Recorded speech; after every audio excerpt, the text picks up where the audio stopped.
County Board of Commissioners to order. You'll hear me okay? Thanks, Sheriff. We're obviously going to have a very busy meeting tonight, so just a few rules of order that I'd like for everybody to follow as we go through items, and you feel the need to leave, if you can just wait till the item that we're on is completed, and then just quietly slip out, and I'll give you time to go, just so it doesn't interrupt. Y'all could also silence all your cell phones so we can keep on track. I'd be appreciative of that as well. But again, I'd like to welcome all of you. We'll give a lot of you the opportunity to speak here in a few minutes, and there's a lot of people here to present to us. And I guess the big item tonight is we're going to get our county manager's recommended budget. I think we're all kind of looking forward to seeing that, and it's going to open up a lot of discussion over the next 6 weeks to 2 months. So looking forward to that. So with that being said, is there any announcements?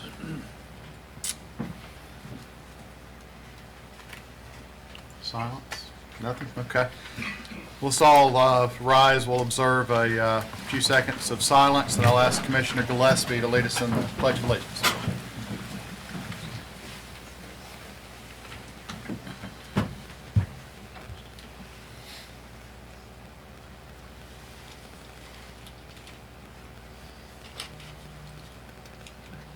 Please join me. Pledge allegiance to the flag of the United States of America and to the republic for which it stands, one nation, under God, indivisible, with liberty and justice for all. Thank you. Mr. Chairman, I am sorry, one quick announcement about the passing of Mr. Bob Litton. For those of you that didn't know Mr. Bob, he was a World War II veteran, very active in many things, was the very, Mr. Shields can speak to that too, on the Veterans Memorial, was very instrumental in that. His service will be the 25th at 2 o'clock. And I guess if the crowd will hold it, we're still going to have it down at the Veterans. Do you know which one? At the VFW, as far as we know now. That's the 25th at 2 o'clock. So, but a lot of us worked a lot with Mr. Litton, so keep that family in your prayers. Thank you, Mr. Chairman. Thank you, Commissioner Bill. We're going to go ahead. We have a public hearing. I'm going to call into order revisions to the Macon County Comprehensive Plan. Are there any changes, any notes? I think we have a couple people signed up to speak to it.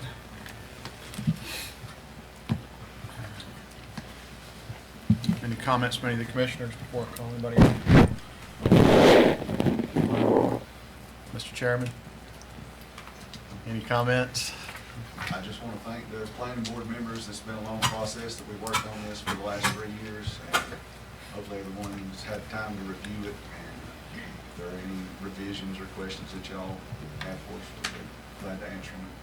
Hopefully it's a good and completed document. That's all I've got to say about it. All right. Thank you, Jack. Mr. Chairman, if I could, just like to add, and Jack, you can fill in the gaps, but the comprehensive plan is a requirement in the state transportation improvement program. And through our revisions to this plan and through our having this plan, it will result in us getting points. The state transportation system, when you're looking at transportation projects, assigns each project a point value. A higher point value is given to those projects in counties where a comprehensive plan is kept active and in place. And so that is one of the drivers, that was the driver behind creating it the first time, as well as laying out that blueprint for the county.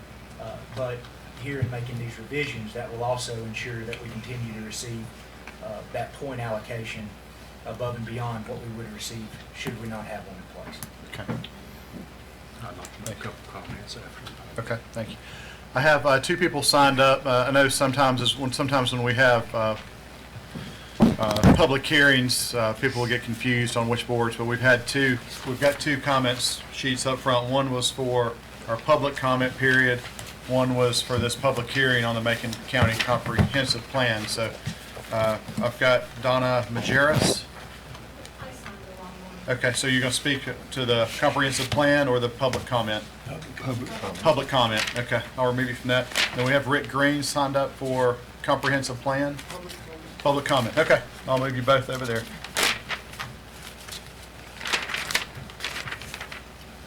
Is there anyone in the public that would like to address this board in the Macon County about the Macon County Comprehensive Plan update?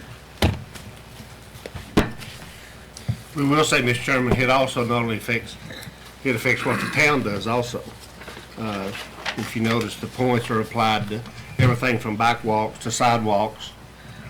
It's a complicated, typical bureaucratic system, but it works. So we didn't do too well this go around, but we did real well the last time. So without the comprehensive plan, you just don't have a chance. So it affects Highlands, it affects Franklin, and of course the entire county on the secondary road. So it's, and Carl can speak to the work of the planning board, but reading through the few changes, there wasn't many changes overall, but it's a very good document. Thank you for all your work, Joe, and all the planning board. Could I ask members of the planning board to please stand that are present? These folks give their time. I've been fortunate to be on the planning board and work with the planning board, and the comprehensive plan is my most favorite thing. So I just want to say thank you to all the planning board for all the hard work. They went through this document page by page, cleaned up what needed to be cleaned up, updated what needed to be updated, and made it a better document than what it was before. It was a good document before. So I think this is a tool that we can use as well as meeting the criteria that Derek referred to and Commissioner Bill referred to earlier as well. So I think it's a great document. Any other comments? All right, any other comments from the public? I'm going to close the public hearing, and I guess ready to entertain a motion. Mr. Chairman, I make a motion that we adopt the document as submitted. Second. Got a motion and a second. Any further discussion? All in favor signify by saying aye. Aye. Opposed? So, Mike, that was a motion by Commissioner Gillespie, second by Commissioner Shields. Thank you. Thank y'all. Thank y'all, planning board. Thank you so much. Yeah, I know that was a lot of work. No, you can't leave. Y'all are welcome to stay. You're gonna. I've got a livestock clinic that I'm in charge of. It started 7 minutes ago, so it's all right. I'll Slide on out. Thank you. You're ready. 40 youngins sitting outside waiting. Joe.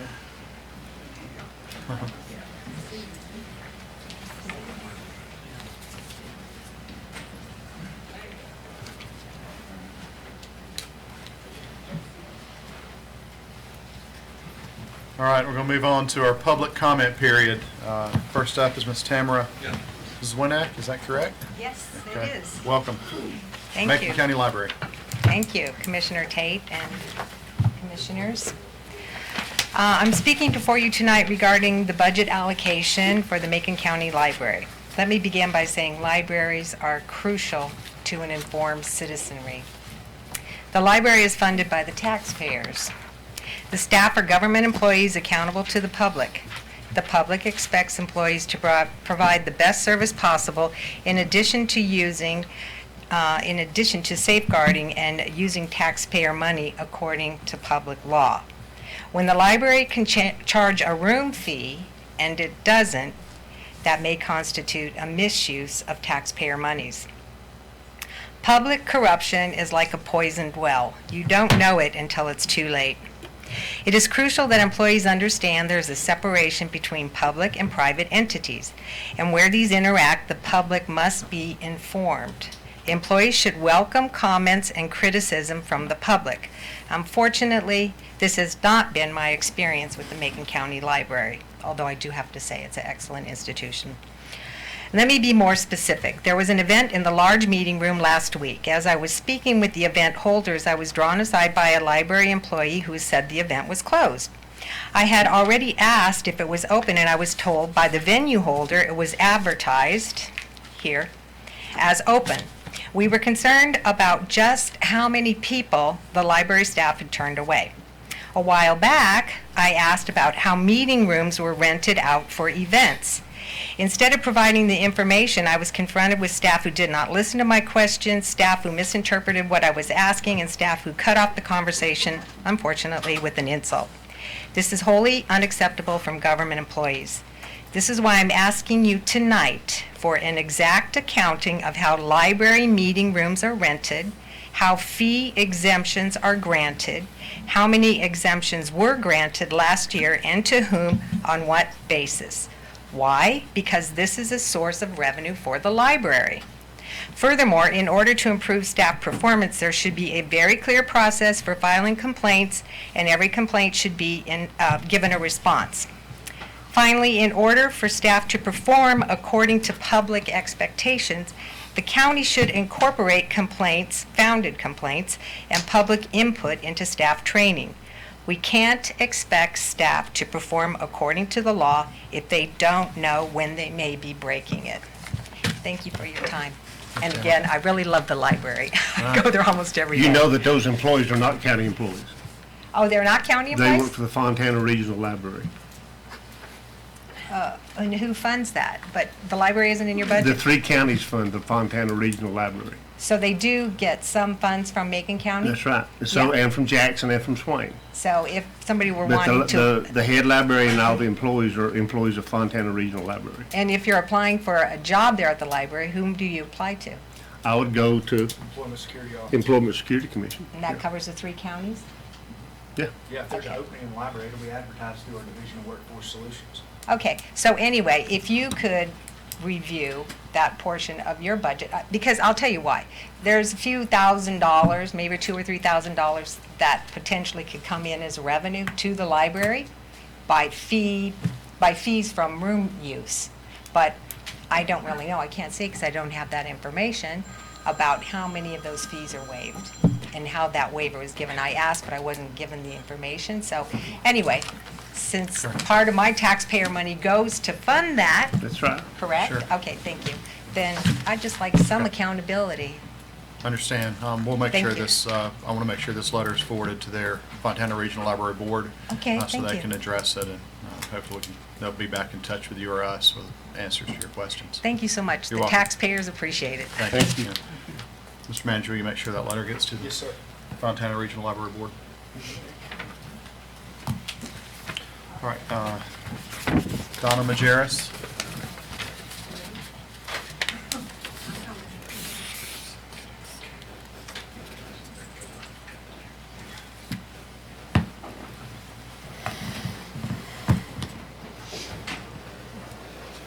You get through okay?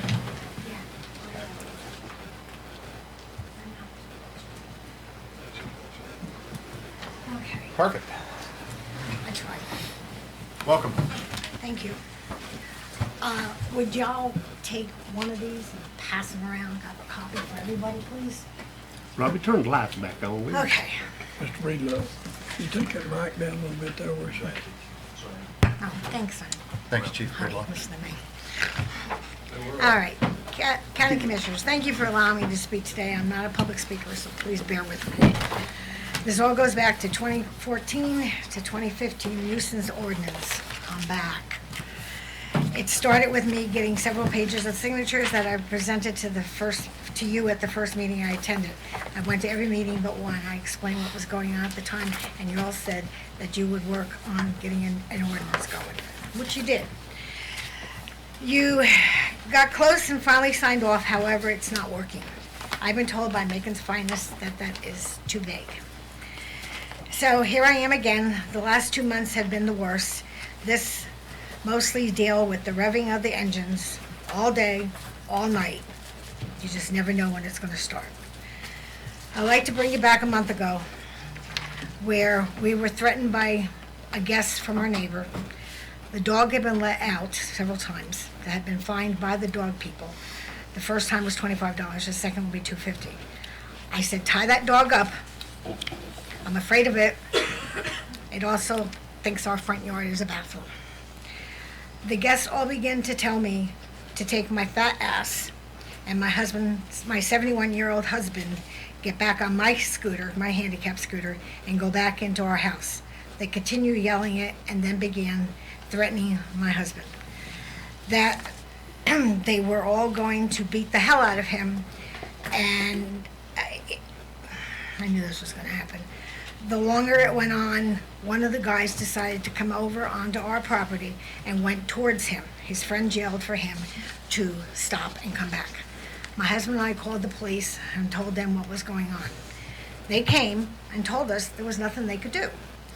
They said that several times. So my husband asked them just to leave our home. Acted as though if it was our fault. They were quite quiet for a few days. Then the cars began doing it again, proving the cars don't have to make those noises. The President Association, Karen Simmons, also hears it's 6 houses away, and also called John Quinn, the owner of the home.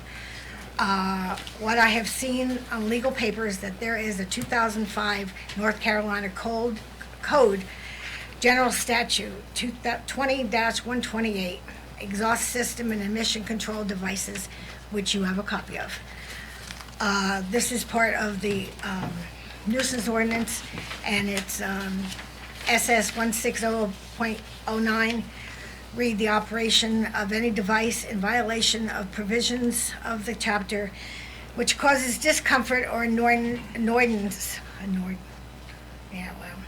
to reasonable people of ordinary sensibility or endangered the comfort, repose, health, or peace of residents of the county shall be deemed, and it is declared to be a public nuisance and may be subject to abatement, summary, all by restraining orders or injunctions issued by the court of competent jurisdiction.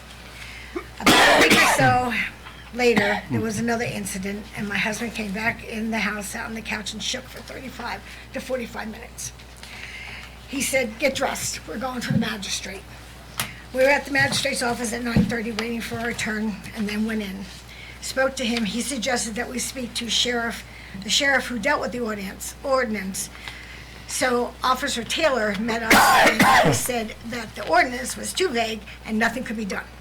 He then told us, he sent us up to the district attorney's office, and they said, not our department.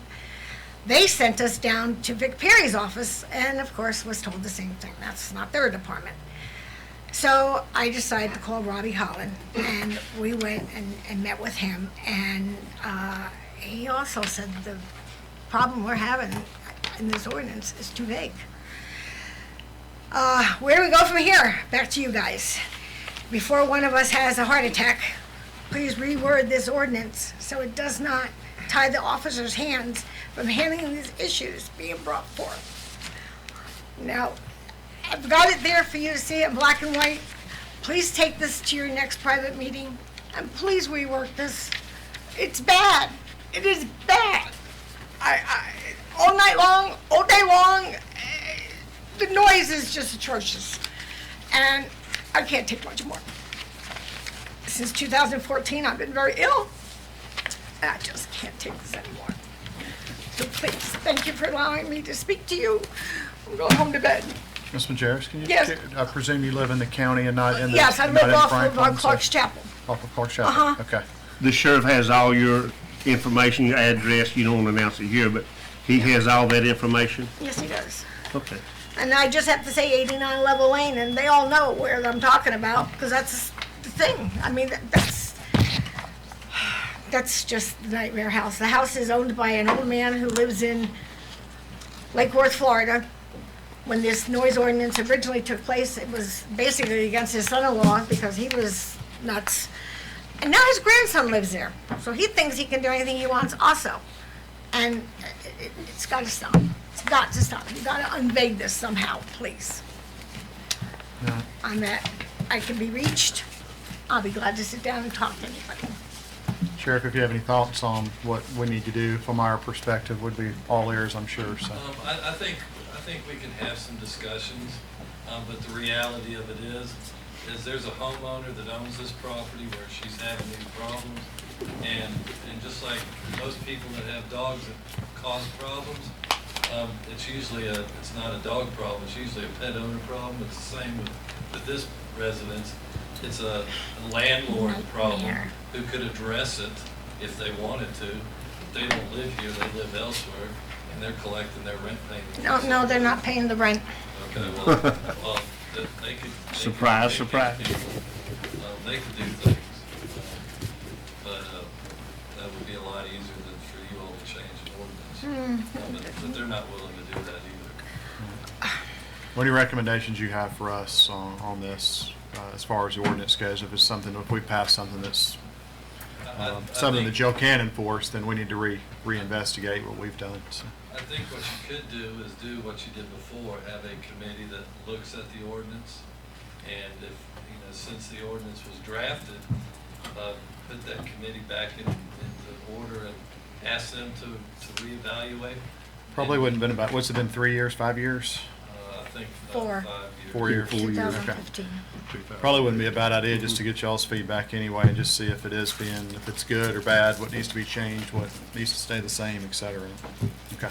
And if I remember correctly too, one of the problems is the people that are coming to visit this residence, and there our hands are sort of tied because it's not a common, it's not happening all the time.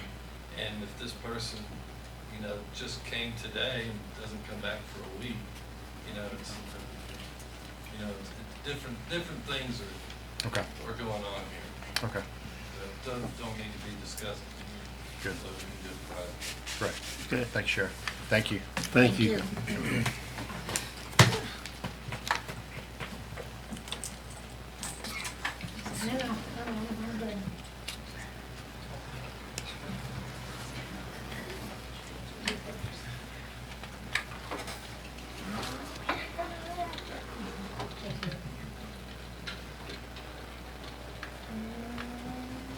Pretty good driving that thing. You're doing good. Thanks, guys. Thank you very much. All right, next we have Rick Green. Unless you want to push yourself, they all do. Welcome. I wanted to talk about reuse. I came back a few years back to take care of my grandmother, Lucille Green, who was 97, and she was having problems taking care of her house. And I started working at the auto recycling center. And reuse is a big deal for me.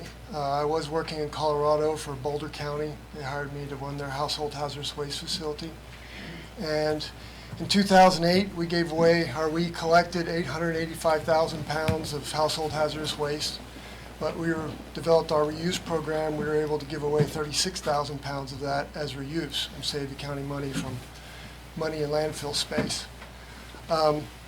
This has become a little bigger issue for me here at working at the auto center because I've met people who actually need these things like clothes and shoes, people who are hurting financially, and it's a place for them to get these things they need. Even more, just recently in Christmas, somebody came by to dispose of some really nice bolts of cloth that they weren't using. And I talked to one of my colleagues, Kathy, and she turned out she knew somebody who was volunteering to make costumes for a Christmas play at the elementary school, so they could use those materials. A lot of materials like this are just being thrown away and filling up the landfill. And I think reuse is not only a way of waste diversion to help keep some of that out of there, but it also can help county residents who need this material. Not only because they need it financially, but there are other people who could reuse these materials and sell them and generate wealth, provide jobs for this county. So basically, you had a reuse program, and I know at Auto Center they have the perfect spot for a reuse program. But I think one of the things that happens is, every program has lovers and haters, but only the haters call in. And the bosses have to deal with the haters. They don't hear these incredible stories of people getting, material for making making costumes for plays, or people who need these things. So I would hope that you all get a little involved in that and maybe light a fire to get the program reenacted, because I really think it can benefit not only the county as far as filling up the landfill, but for people who need these things. Sure. Thank you. Good, appreciate Thank you, it. Mr. Green. How you doing? Good, how are you? You still work that out, too, Mr. Green? I do. Moved back to Sundays only, but I think I've given away hundreds of pounds of stuff. You have the infrastructure there to do that. I think it just needs some support from those at the top. Because like I say, all you hear, all the managers and whatnot here are complaints, people calling in and saying, oh, I didn't get something or whatever. So, Good. Thank you. Commissioner Hagan, I think you're liaison to that department. Would you like to mention that, we'll have a discussion with Chris? Okay. Perfect. like I The say, I ball- know the there's ball's problems. Like I say, I know there's problems with it, but we did it in Boulder and we were giving household hazardous waste away. So I think there's ways around these problems, and I think it's a benefit to do it. Good deal. Thank you, Rick. Well, Thank thank you. you. All right, is there anyone else who would like to address the board in Macon County? All right, going once, going twice. All right. Moving along, additions to the agenda. Mr. Chairman, I have prepared a recreation agreement consistent with the action taken by this board at the April meeting to fund some work to be done by the Upper Cartucajay Community Development Club Incorporated. I have passed that agreement out, and this, I think, would enable the county to go forward with the money that that the commissioners approved for a grant this past April. I'm gonna recommend we put that under old business 10A, item A. Anything else, Mr. Manager? No, sir. I have two things, please. All right, Lori.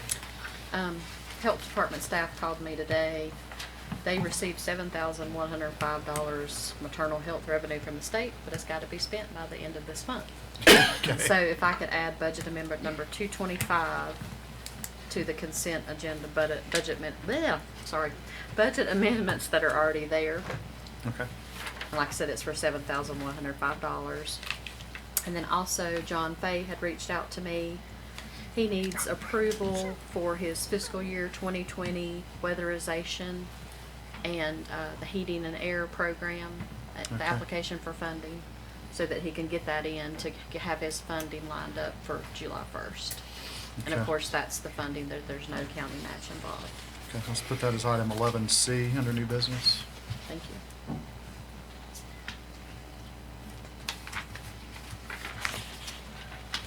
Anything else? Can I get a motion to approve the agenda? So moved, Mr. Chairman. A motion by Commissioner Bill, Second. second by Commissioner Shields, all in favor? Aye. Aye. All right, moving right into reports and presentations. Presentation of the recommended fiscal year 2019-2020 budget. Our county manager, Mr. Derek Rowland. Derek, I'm going to say just a few items before you get started. The first item is I want the general Macon County, just for open eyes, open arms, open minds on this. This board gave our county manager some direction of some priorities that we thought were important, of some goals that we thought were important. And since we've had those meetings, we've turned Derek loose, and he has been working. I have to say I've admired him diligently for the past at least 6 weeks to 2 months on this. And he's not only our county manager, but he's a close friend. So I talk to him regularly, and I'm astounded at the quantity and the amount of time that he's been spending in his office, working after hours, early mornings, et cetera. I've caught him in the office after 7 p.m., 8 p.m., 9 p.m. numerous times. So I know this budget's been weighing very hard on him because of a lot of additions, unfunded mandates, goals and priorities that we put on him. But this is the first time tonight, item number 2 that I want you to know, this is the first time tonight that we have heard this or seen this. I haven't seen it. I don't know what he's coming up with. So I know he's met with all of our department heads and some outside agencies, and he's taken all that information in. So this is our first time hearing this tonight too. And then after we hear his message tonight, we're going to set a budget agenda, and we'll start going through all the different departments, all the different outside agencies, and we'll start detailing through those, the further discussion. Some of them will breeze right through. Some of them are going to take a lot of work and a lot of discussion, I feel pretty confident about. But we're looking forward to receiving that. And if anybody else would like to address the board, if not, we'll turn our county manager loose to see what he's come up with. Good luck, girl. Drum roll. They can kill you, but they can't eat you.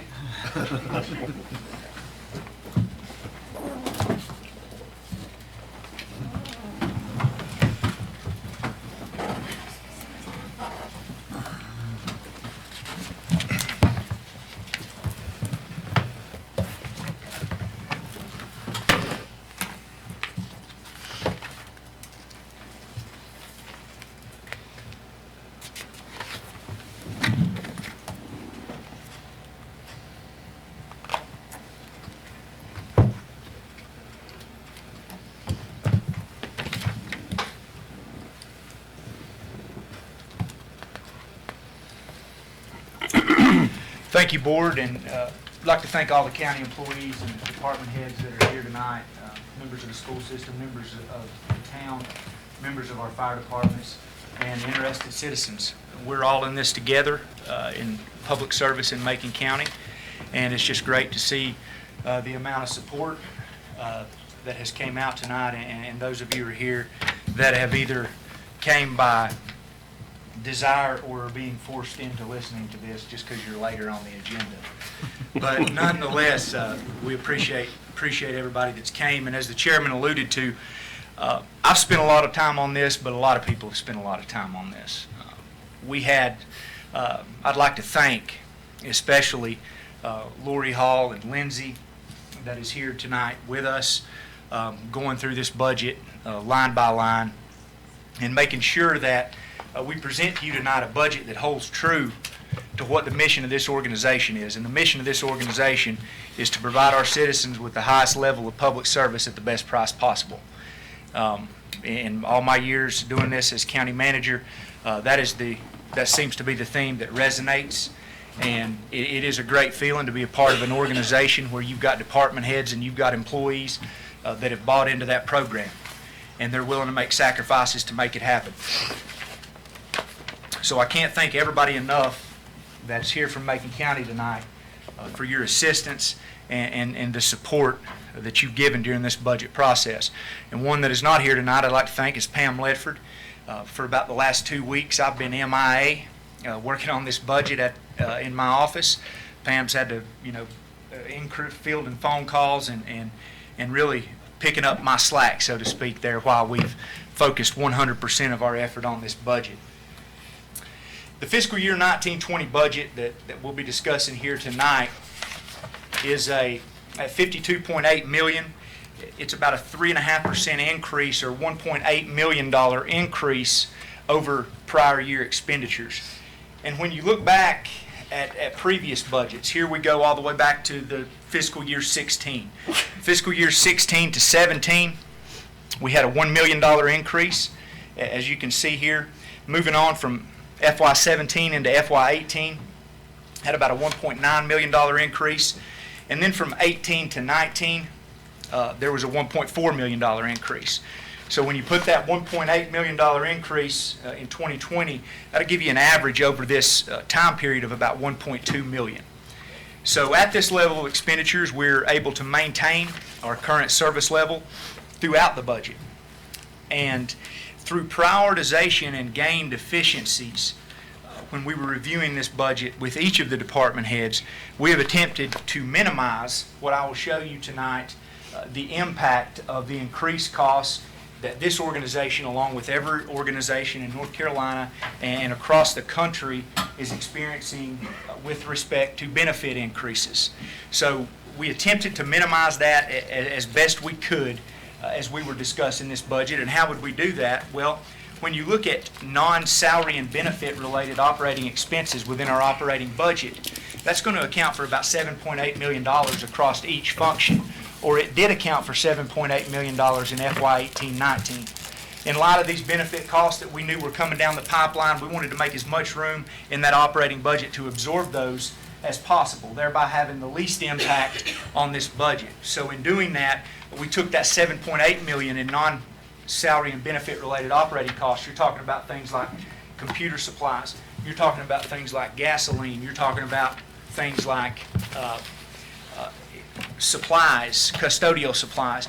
We were able to go in there through this prioritization and through efficiencies we've picked up, which to mention one is listed in the highlights of your budget section.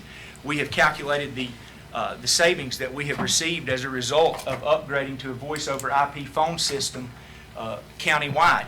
It was calculated this year at $116,000 that we've saved after a year of runtime on this new phone system. So things like that enabled us to go in here and try to make room for these increases that we knew were coming, thereby again minimizing the impact on the budget. Another thing this allowed us to do is it allowed us to direct any new revenue that was coming into the budget, as Commissioner Tate alluded to the priorities that had been set for this organization by the board prior to moving in to this budget process. At a projected $22.6 million, our fund balance in the general fund is going to continue to provide us with a high degree of financial security. And this isn't just frothy talk. We've saw this play out in practice. If you'll go back to 2008, when the recession hit, Macon County kept right on trucking. Other counties were having to lay off and furlough employees. Macon County was building schools.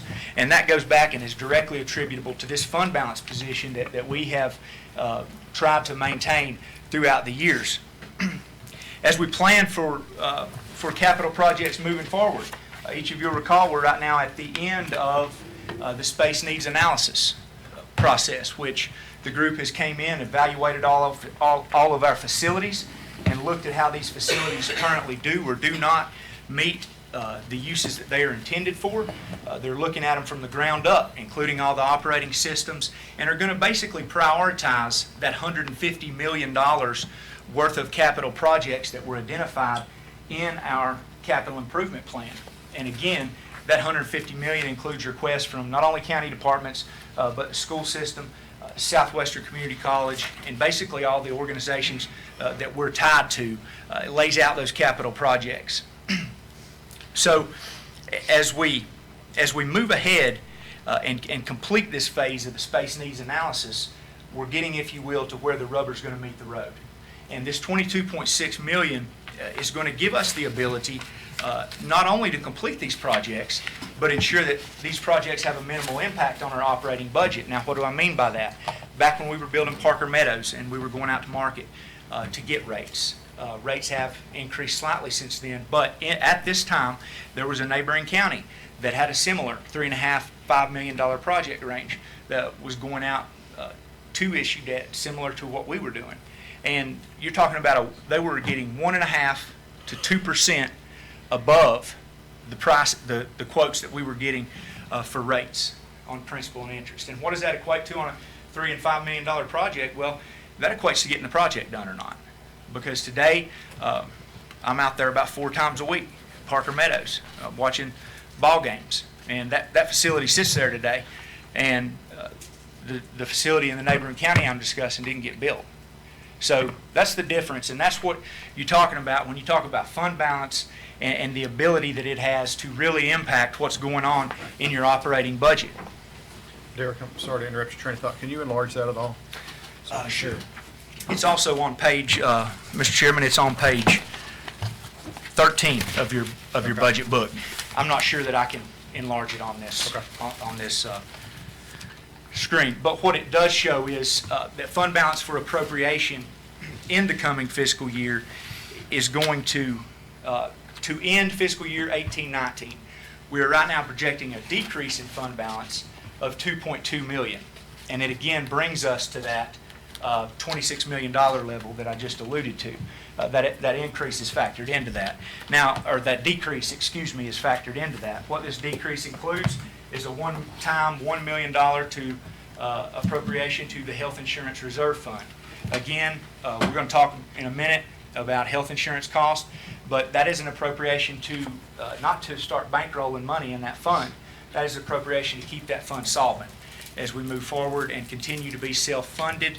It is that is a requirement. You got to have some money in there to end the fiscal year.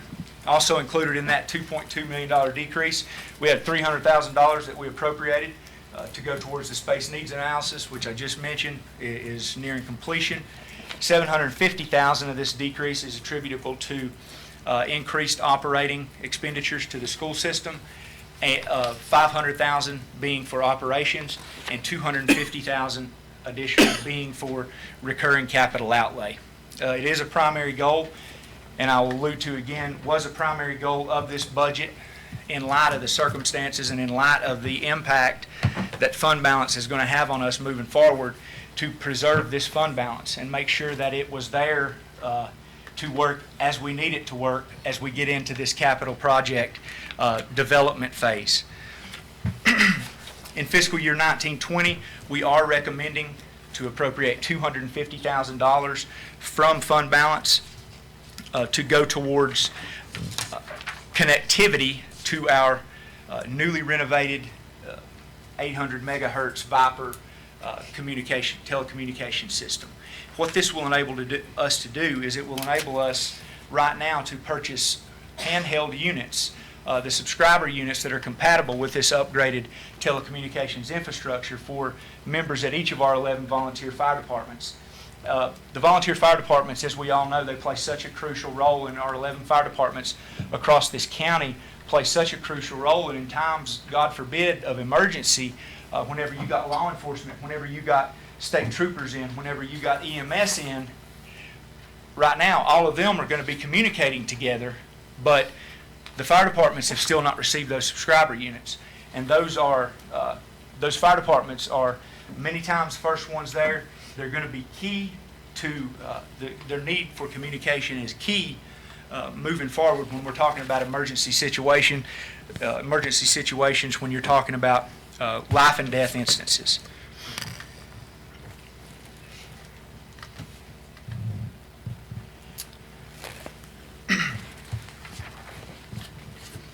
Our debt service we're going to see a slight increase coming up in 2019. It's going to increase by about $50,000, and that is due to the issuance of $2.9 million worth of debt for the South Macon School project. When you look at our trend since 2011, we've been able to reduce our debt by about 52%. And continuing here into 2034, as you really can't see on the projector, but you can find it in your budget book, we're going to continue to reduce that debt load. Again, however, though, for this fiscal year, we are going to see a slight uptick, about $50,000 in those P&I payments on that debt. Like fund balance, debt is a strong contributor, or is a direct contributor to our strong financial position. This debt capacity that we've been able to generate since 2011 by paying off 54% of our debt is going to be crucial in allowing us to take on new debt that this space needs analysis and any capital projects we decide to move forward with could potentially render. I mentioned earlier about providing these services, all these services, at the best price possible. And that is a key, like I said, I think that is key and speaks to the mission of this organization. The recommended ad valorem tax rate at 36.94 cents per $100 of assessed value. When you look across our 7-county western region, this is not just good, it's real good. It's a dime less than the average you see in these 7 counties that we adjoin. When you take that on to a state average at 67.3 cents on $100 of assessed property value, our rate right now is close to 50 cents less than the average tax rate in the state of North Carolina. So these high-quality services that I talk about providing and that we will continue to provide in fiscal year 1920, we're able to provide these as good as anybody and for as good a price as anybody in the state of North Carolina.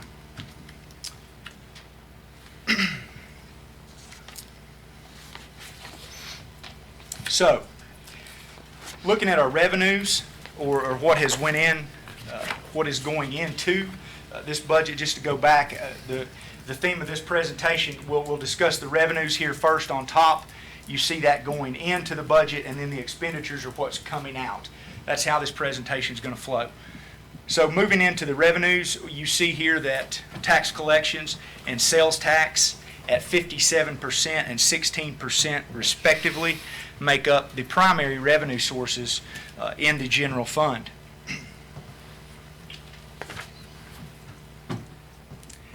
The ad valorem tax rate, which I mentioned earlier, at 36.94 cents on $100 of assessed value, is going to generate $1.4 million in additional revenue moving into fiscal year 1920. As we all know, 2019 was a revaluation year for Macon County. This revaluation entailed 44,000 parcels of real property. If you'll recall, back to February of 2019, our tax administrator of 35 years, Richard Leitner, came in and provided us with a presentation. At this presentation, he indicated that we wouldn't experience much growth in the ad valorem tax base from 2015, which was when the last revaluation occurred. When we got the results of the revaluation, it turns out he was right. The ad valorem tax base in Macon County, 2015, was about $7.95 billion. In 2019, that amount increased, when you're talking about billions, minimally, in increasing to $8.04 billion. So we had a minimal increase there when you look at that revalued property level. Another thing that is called for in a revaluation is the rate that is considered to be the revenue neutral tax rate, or that rate which would produce a levy equal to the amount in the year preceding the revaluation. Had a revaluation not occurred, it allows you to apply a growth rate onto that rate. So from 2015 to 2019, the tax base in Macon County grew on average 0.82%.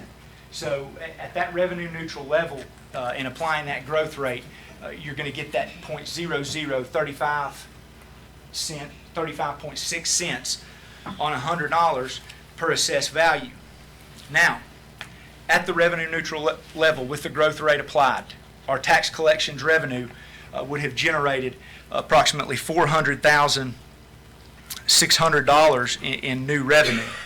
Our tax office, in conducting this revaluation, they do a great job each and every year by doing this in-house. It's estimated that this saves us about $1.5 million per revaluation, having the tax office in-house this service for us as opposed to going out to contract for it. You will notice, again, about $1,050,000 increase in revenue that is generated by this 1 3/100ths recommendation to above revenue neutral. So the 36.9 cents on $100 per assessed value is, again, it is right at 1 1/3 over the revenue neutral level. With respect to sales tax, we estimated to end fiscal year 19 at 4.5% above the original budget amount. We put another 3% on top of that as we move into the next fiscal year. Looking at our forecasting calculations and applying that 3% on top of that, the sales tax is going to generate about another $429,000 in revenue growth here in fiscal year 1920.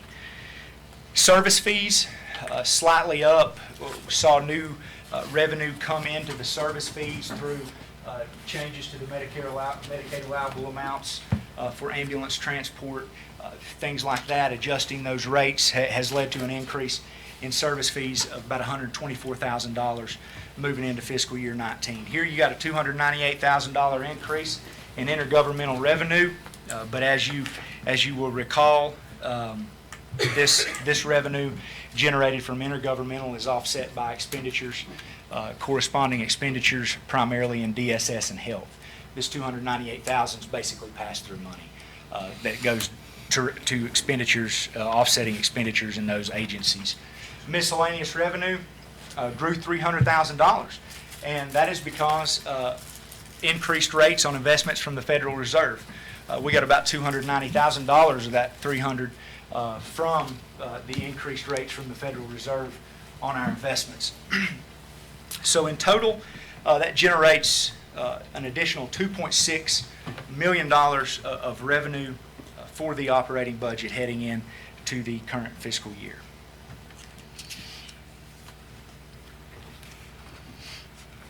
When we look at expenditures or what's coming out of this budget, the first thing that I'll draw your attention to is here, the priority areas. Here in public safety, it accounts for about $15.4 million or 29% of this budget.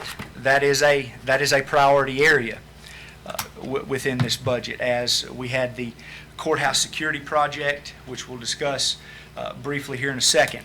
Also, over here at 19% is public education, which is another priority area, as indicated in fiscal year 18-19 through the increased funding provided to the school system following the recommended budget. When you look at human services here, it's $12.7 million. Only $4.4 million of this is accounted for by local funds, and we'll discuss that here in a minute. So, but I just wanted to give you a look at those expenditures to let you know that the priorities remain in those areas.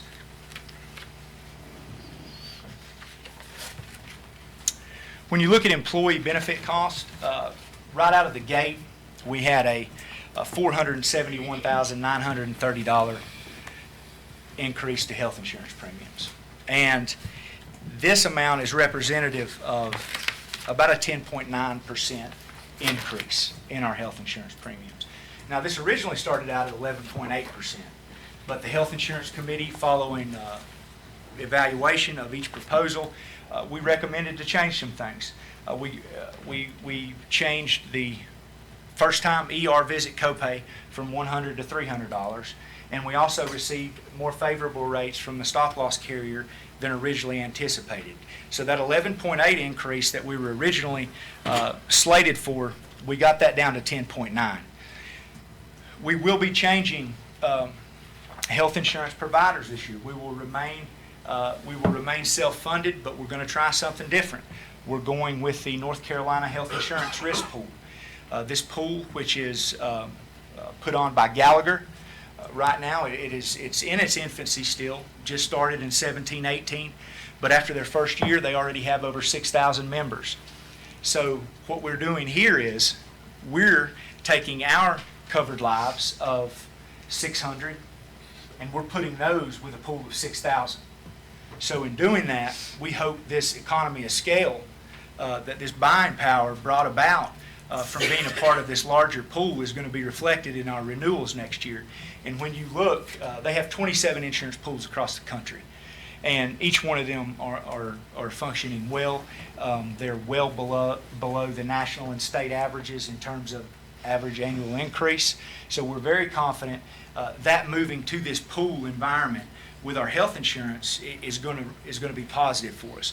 We'll remain to be self-funded. We'll continue to be self-funded, but we will be able to share our exposure with 6,000 others, thereby minimizing our cost. 72,000 of this 471.9 was slated to, based on our current funding formulas on how we fund dependent coverage, was to be passed down to those with dependents. If you will recall, though, last year, those with dependent coverage saw increases as high as 35-45% from prior year. So in realization of that, and in trying to minimize the impact on the employees, that came from the health insurance last year, which we were able to give a cost of living, but in some cases, the increases were so substantial, it would serve to offset that. So by doing this, it is another token of appreciation for our employees and the value that this organization places on what they do and this health insurance benefit. Had a change from the state retirement system, change in contribution rates. That equated to $251 million, right at $252 million increase to the overall operating budget. 251,000. 251,000, did I say million? Yeah. It'd be some high rates, wouldn't it? How about passed out? 200, so you're looking at about 251,800, right at 252,000. That is new cost to the operating budget from retirement contribution increases. Last but not least, while it is below the recommendation from the Social Security Administration of 2.8%, we were able to recommend a 1.5% cost of living adjustment for county employees at $313,862. So, right out of the gate, with employee benefit costs, that was $1,037,000 total in increases to employment benefit costs that were incurred in fiscal year 1920. Moving into your public safety function. Again, this was an area of priority with the courthouse security project. We also had a few areas within the public safety function that needed additional personnel and needed some things to maintain their current level of service. First, if you look here, how each of these slides are laid out, your operating cost increases are going to be in blue, and these again are those increases which I feel had the largest impact and were attributable to the increase or decrease within each function. In other words, if it's on here, it's in this budget, it wasn't in last budget. And it's either indicated to be an operating cost in blue or a capital cost in red. So here you see the impact across this function of this $1.5 million increase of the health insurance, retirement, and COLA that we gave. These salary amounts here, beginning with emergency management, we talk about, and you hear a lot about the elevated call levels that we've been experiencing, 35,000 in the amount of calls. And one thing that we remember is that one office touches every single one of them, and that's dispatch. All these calls coming in are filtered through dispatch, and they're filtered out to the agencies. There are 2 positions recommended to go into the dispatch office. Since 1994, this will make 4 positions that we've added to the dispatch office. And you can only imagine the amount of calls today compared to the amount of calls we were receiving in 1994. But what we're doing here is these new positions will increase staffing levels during these peak times of 7 a.m. to 10 p.m. or 7 a.m. to 10 a.m. and 10 a.m. to 7 p.m.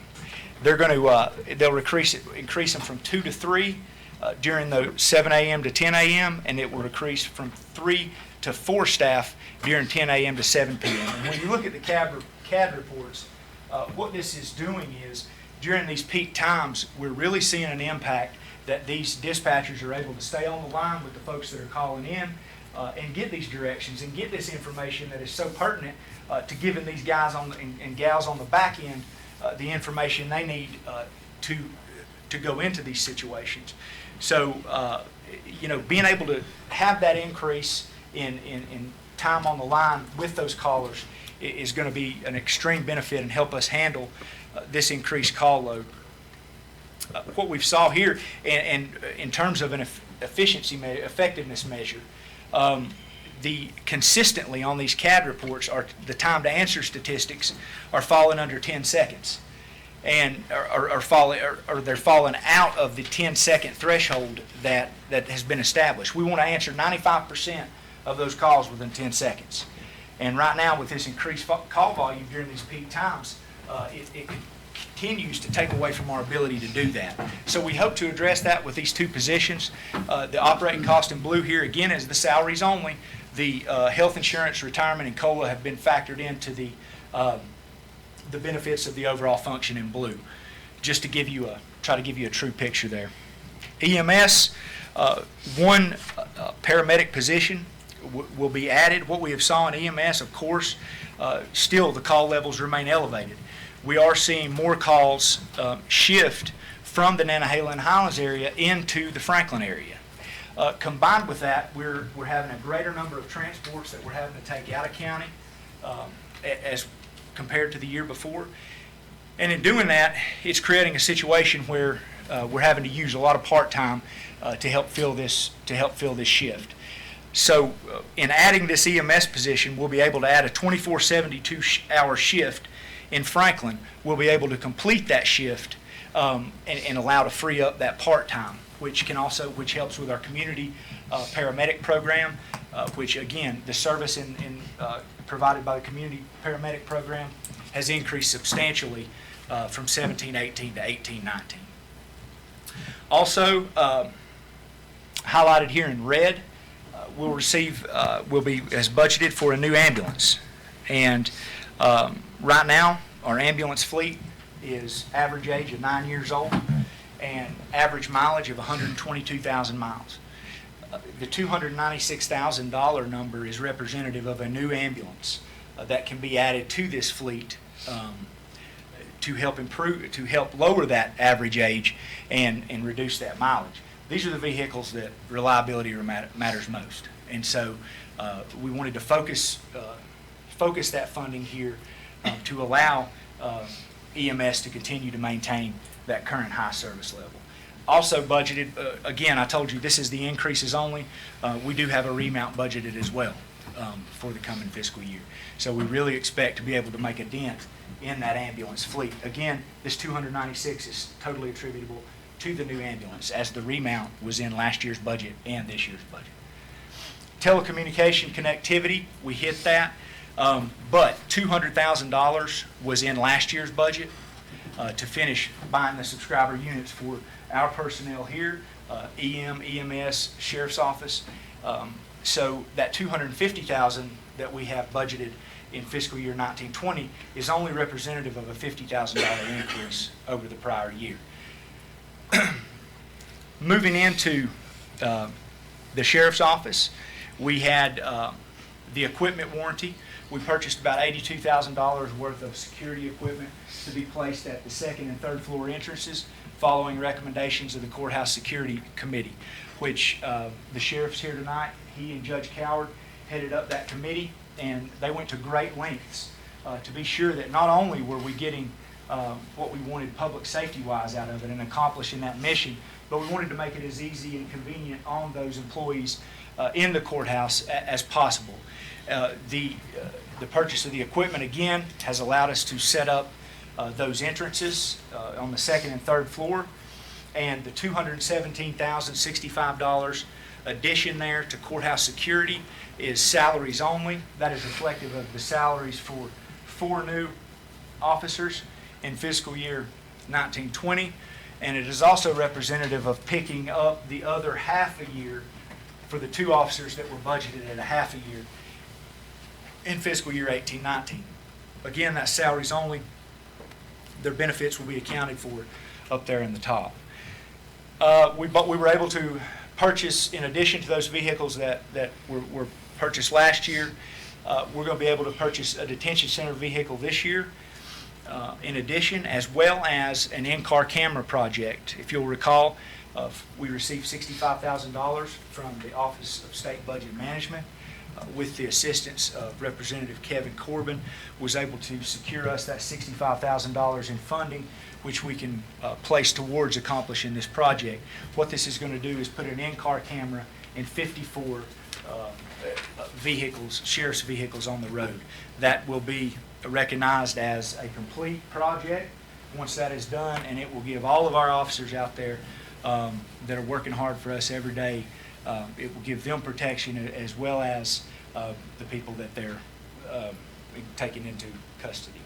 So Really feel like we got some good projects going on in public service or in public safety that's really going to allow us to enhance that service level, both in operations and capital. You can see here with operations accounting for right at 800 and capital right at 600, puts you about at 1.4 of that total increase above fiscal year 18-19 levels. Moving into general government, you're going to see a $500,000 decrease from FY 18-19 within this general government function. Again, that is with a capital cost increase of $192,000. Not only were we able to, as I talked about earlier, of course, the majority of your decline here is related to capital. And you can really see it when you look at these budgets. And again, that's small. But the two, budgets that I'll focus on here as reduced capital is the information technology budget, which you'll notice a $384,000 reduction here in that budget as our backup and archival system, network and router refresh projects, those big capital projects. I think we had about $500,000 in capital budgeted for FY 18-19, and the majority of that is rolling off. Again, just want to take a second to commend this department and let you know why there is such a big fluctuation in capital in the IT department. Our IT department manages a wide area network that encompasses 19 sites. It's connected by 56 switches. Each of these switches got 2 power supplies and 2 USPs per switch. IT is responsible for managing over 2,000, or for ensuring that maintenance and upkeep on over 2,000 devices. And this is devices and programs that span from our computers to our GIS software system, to our tax software, to our human resources and financial software systems, to our access control systems, to our security systems, to our telephones. Right now they have 8 positions total. There's 2 vacant positions that we're attempting to fill. So IT does a great job here in maximizing efficiency within this organization. But again, when you have a department that is responsible for overseeing this much of our infrastructure, you're going to have these big fluctuations from year to year in your capital. So you got about a $384,000 decrease in IT. Building and grounds, you'll notice another decrease.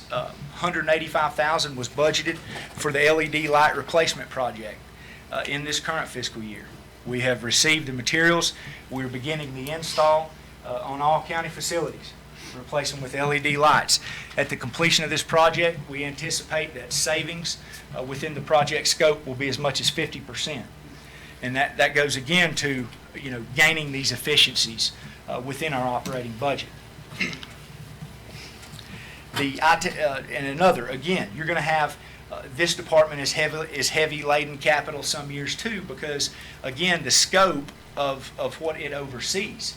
When you're talking about the maintenance department, we've got 266,000 square feet of county buildings. They're valued at $28.1 million. They sit on 369.6 acres.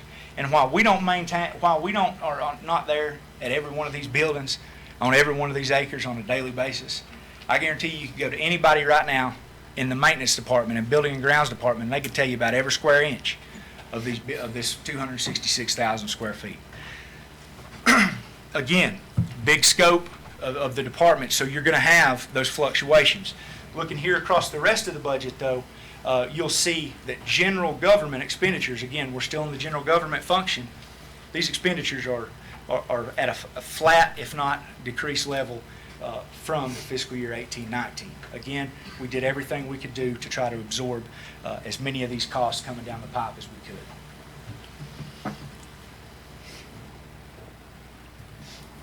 Moving into transportation, I want to take a second here. The chairman mentioned unfunded mandates and things of that nature.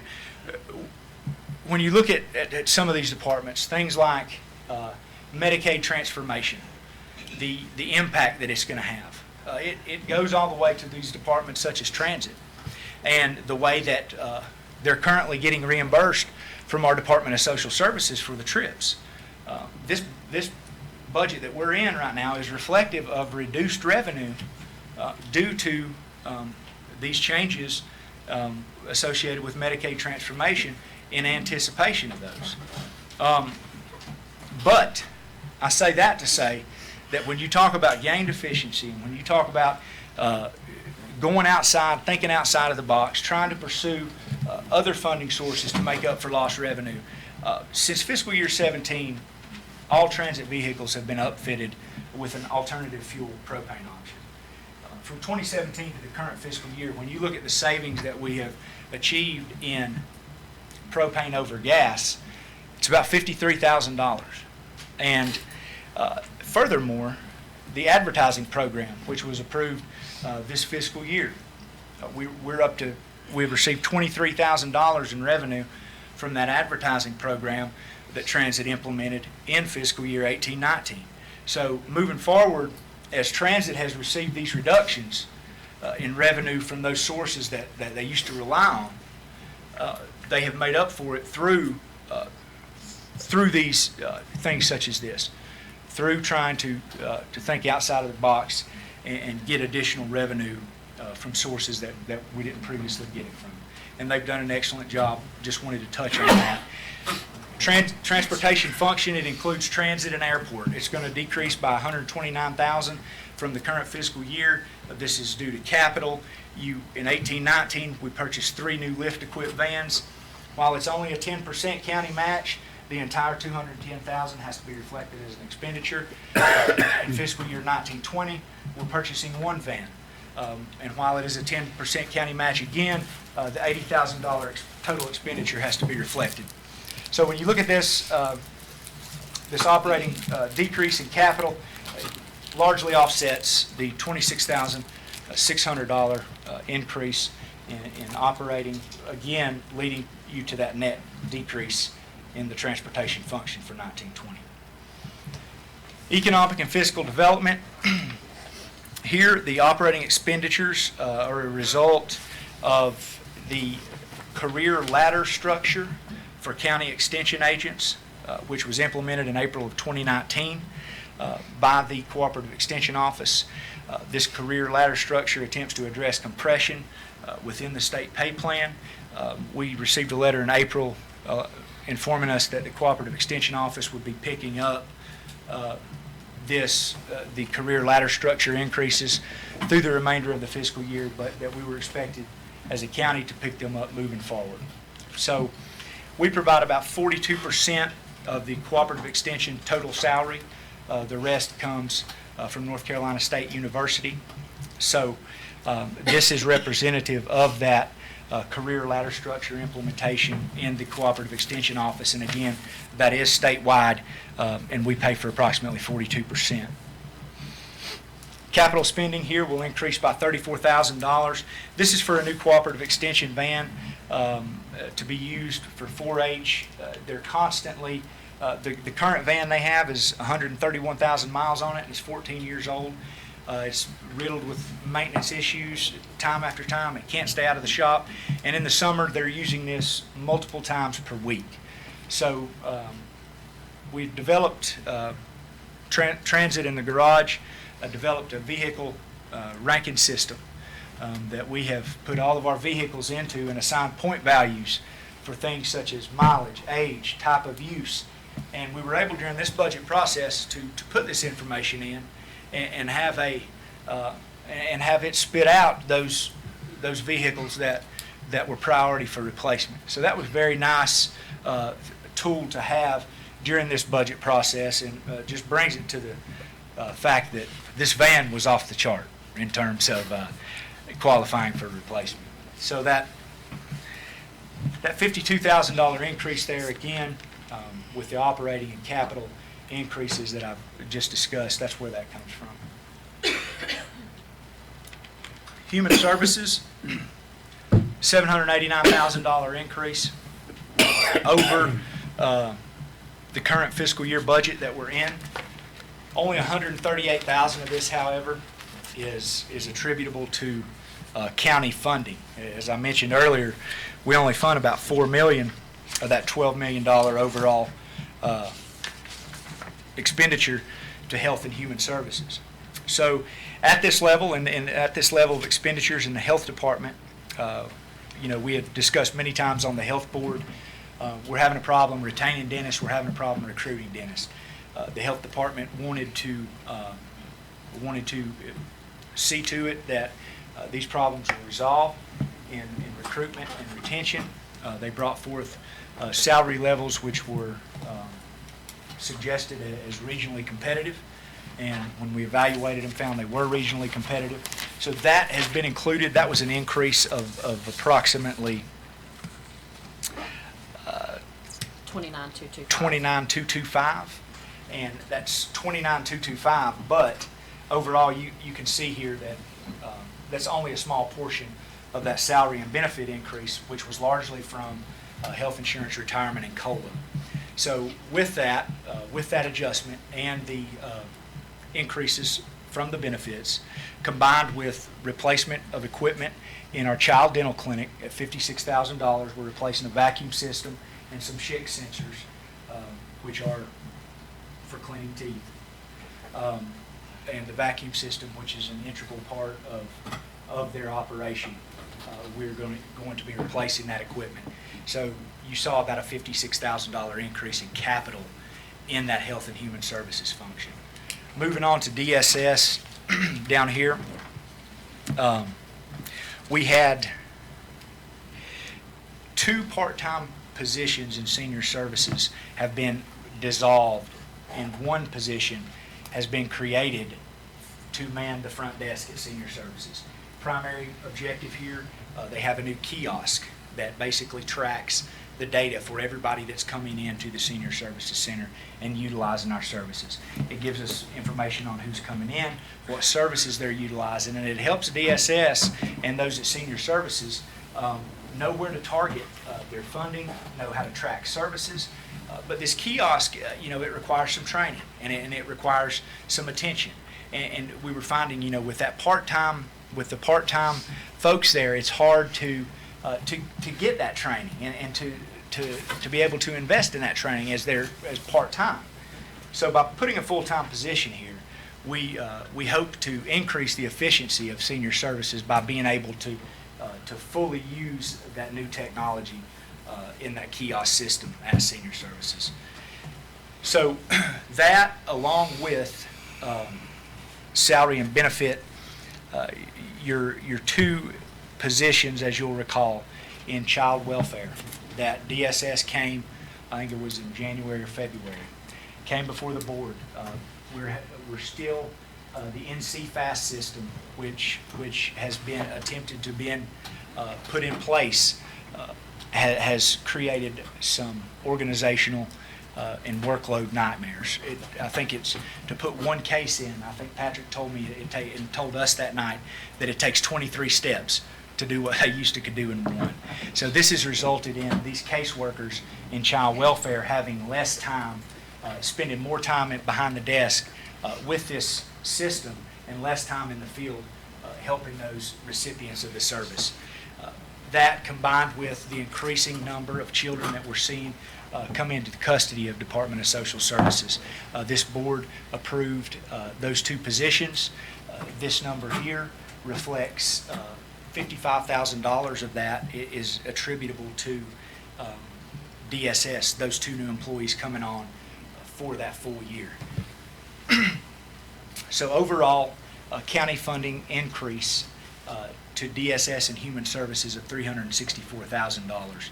And here, you're primarily talking about operations when you're talking about DSS, dissolve that position, and those 2 social services workers, plus this 226 includes their share of the cost of living adjustment and retirement increase listed here.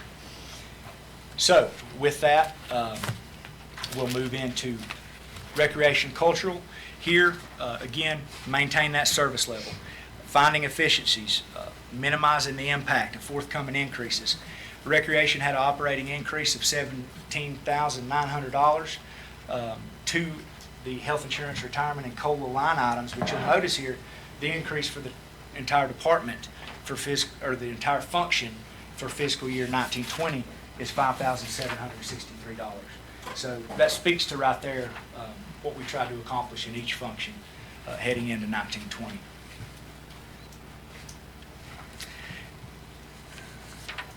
In education, we are, as you can see here, is recommending that operating remains at 18-19 levels with the exception of SEC. We've added $23,058 here to go towards the repair and repaving of the parking lot at the public safety training facility. In terms of getting back for a second here to education in the Macon County school system, this level of appropriation, I feel, is not only competitive across the 7-county region, but I feel like it's competitive across the western part of the state. When you look at figures produced by the state superintendent's office, this is on page, you're not going to be able to see it. This is on page 30. These figures were published in 2019 by the state superintendent's office, dealing with, and of these figures are your percent local funded per ADM and the average teacher salary. When you look at Macon County here compared to our 7-county western region, in percent local funded per ADM, again, according to the figures published by the state superintendent's office, Macon County is 2.5% above the regional average of 20.7%. And again, this is in 17-18. These numbers are from 17-18 prior to the additions that were made in 18-19. So in 17-18, when it's indicated here that we're 2.5% above that regional average of 20.7%, that was with funding for operations at $7.13 million, capital and technology at a combined $900,000. So moving into 1920 budget and 18-19 budget, after these figures, we have increased the funding amount for operations by $500,000 to $7.86 million. We've increased the funding for capital outlay and technology from $900,000 in fiscal year 17-18 to $1.15 million in fiscal year 18-19 and carrying forward into 19-20. So as we move forward from fiscal year 17-18, I feel like this 15% increase in funding that we're talking about is going to allow us to continue in terms of percent funded locally per ADM, continue to ensure that we're a leader in not only our 7-county region, but across the western region in general. I say that because when you go down and you expand that 7-county average out of that southwestern region A, you look at Rutherford, Polk, Transylvania, Henderson, Avery, Mitchell, Madison, Yancey, Buncombe, McDowell, Burke, Watauga, Ashe, Allegheny, Wilkes, Caldwell, Cleveland. You take the average of all those, and we're still at 1.8% above the average funding level percent local funded per ADM when considering all those counties, according to that information. Each of these, however, are still slightly below the state average. When you talk about teacher pay, at $51,700 teacher pay in our 7-county region, according to this information, is $1,460 over the average. When you look at the 17-county average, which includes the counties that I just listed here, 17 of them, we're $112 over the average. When you bring in all 24 that I just named off, we start to fall under the average by about $98, but our percent local funded per ADM remains at 1.8% above the average for those 24 counties. Again, when you look at it compared to a state level, at 23.2% local funded per ADM, Macon County's 1.1% below that state average, and we're about $2,200 in teacher pay. Teacher pay is the state. So the percent local funded is what I would focus on.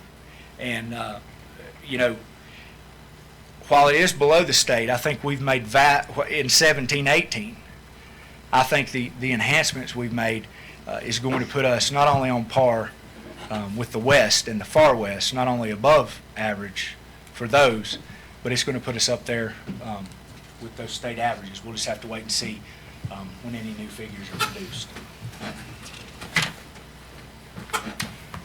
In addition, you know, in addition to that, moving into fiscal year 1920, also want to highlight that in reviewing this budget, it appears that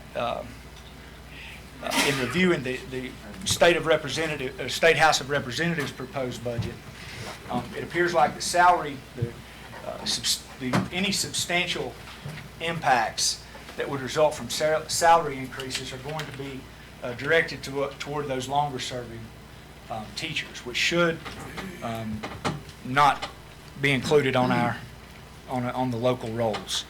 Secondly, the House of Representatives is proposing an increase in funding for school supplies in the coming fiscal year.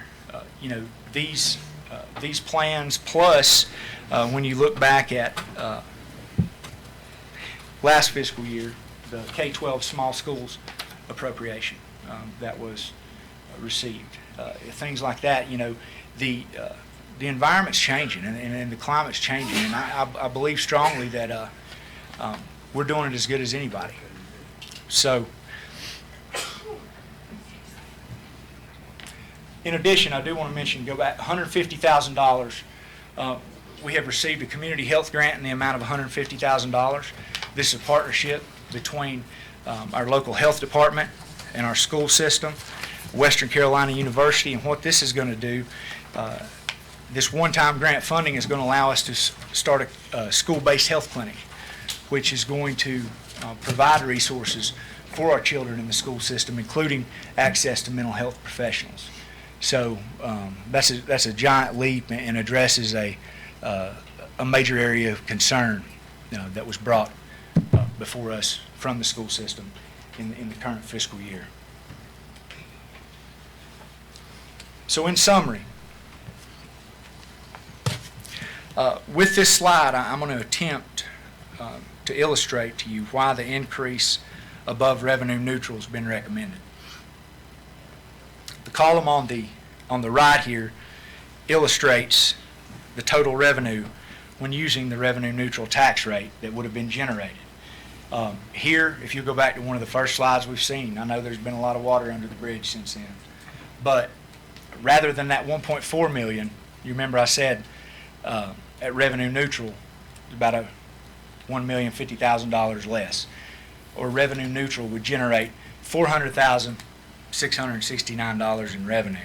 So that has been, the recommended tax rate has been replaced with the revenue neutral rate for purposes of this illustration. The column on the left summarizes the increases and decreases that we've just summarized within each function of the general government budget.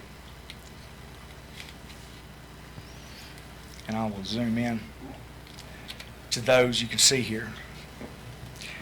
You'll notice that here I've subtracted $300,000 from that 1.8 million.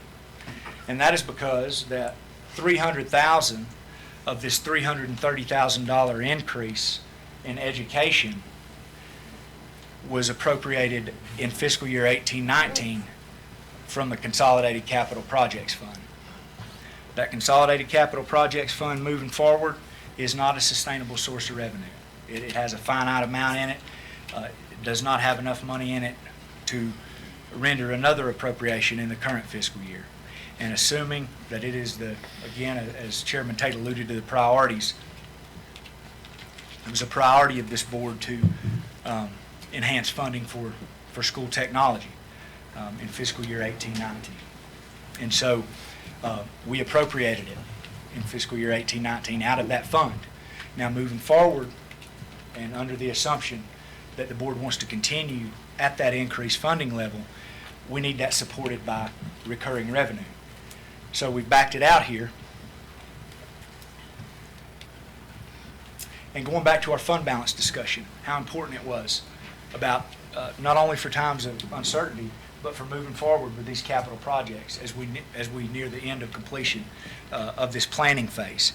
$750,000 of that appropriation was from fund balance, which again, we want to try to, and it was a goal of this budget to try to preserve that moving forward. So what we're going to do here is you're going to see the $300,000 that was deducted down here in purple, and you're going to add $750,000 to that, because you will notice that $750,000 is not reflected in the increase to education. However, the FY 18-19 original budget included the $500,000 increase for operations and the $200,000 increase for annual capital outlay. So that's included in our fiscal year 18-19 budget. But moving forward, we want to be sure that that is supported with recurring revenue. Again, to those tenets that we described about the fund balance, to try to uphold that, we want to be sure that's supported with recurring revenue moving forward. So before we go any further on the purple numbers here, let's look at this 1505 number on the left. So at revenue neutral, at this revenue neutral amount generated of revenue, you have 1.505 million in expenditures, and again, that is with that deduction. Then you have 1.5 million in revenue. So let's look at what we were able to accomplish at the revenue level, at the revenue neutral level for fiscal year 1920. What we were able to accomplish, we absorbed the health insurance cost.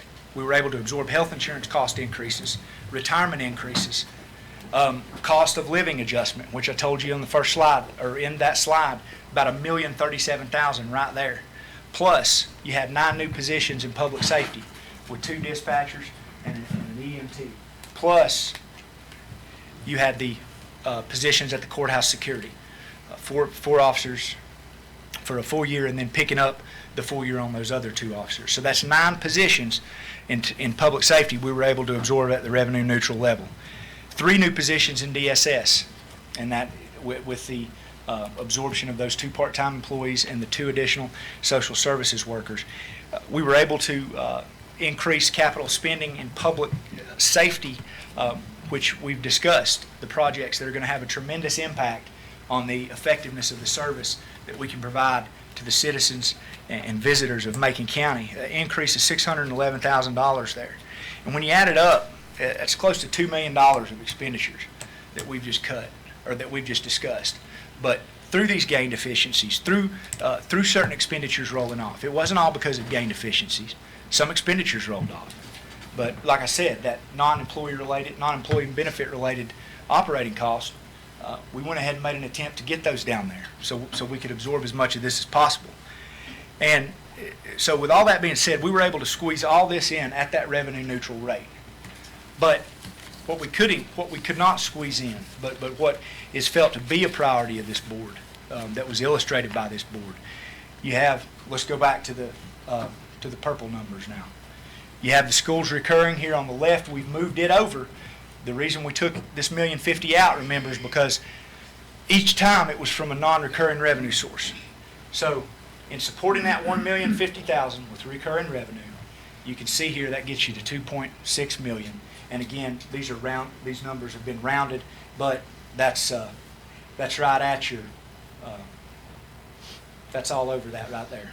That $2.6 million that is generated in total revenue by increasing the revenue neutral tax rate by 1 1/3 pennies, or $1,052,649. So, with that being said, I realize that we can't get into much detail here, but I just wanted to provide you with an overview of these increases and decreases and highlight highlight some of the guiding principles and some of the things that formulated our thought process during this budget. Again, I'm just a spokesman. This budget is representative of these department heads and these county employees, and it's an honor to come to work every day with each and every one of them. I'm proud to work alongside of them, and I feel like that what we have proposed here in fiscal year 1920, Chairman Tate, upholds the direction that you indicated at our January meeting of showing us a budget that gives us what we need to get the job done. And I'd like to thank this board and each and every person again for your consideration and hearing me out. Derek, I think I missed something. Can you repeat that?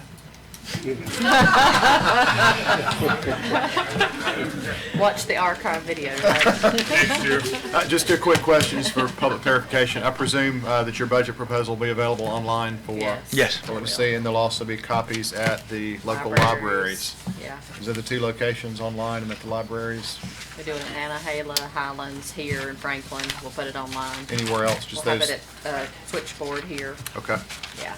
Okay. Last year, you emailed us this presentation. Can you do that again? Sure you can.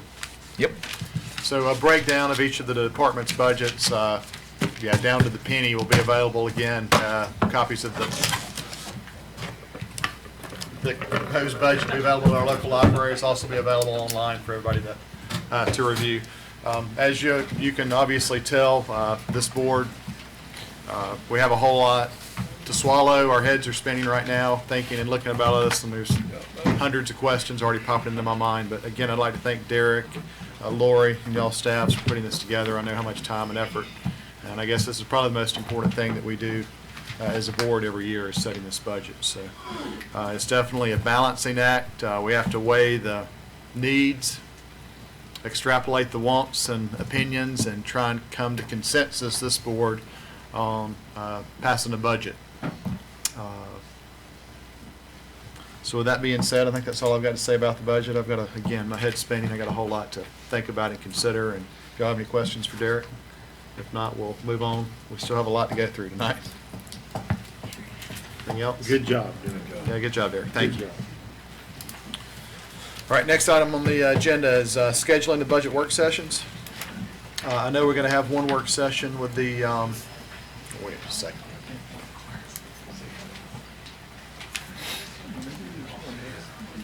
Sorry, but we gotta go. I wish I could get With with you. Before Angie leaves, you gonna say with the school? Work session with the school? Probably wouldn't. Angie, If Dr. Baldwin was here. is Dr. Baldwin gone? Angie, will you grab him? You mind? And Breed Love too?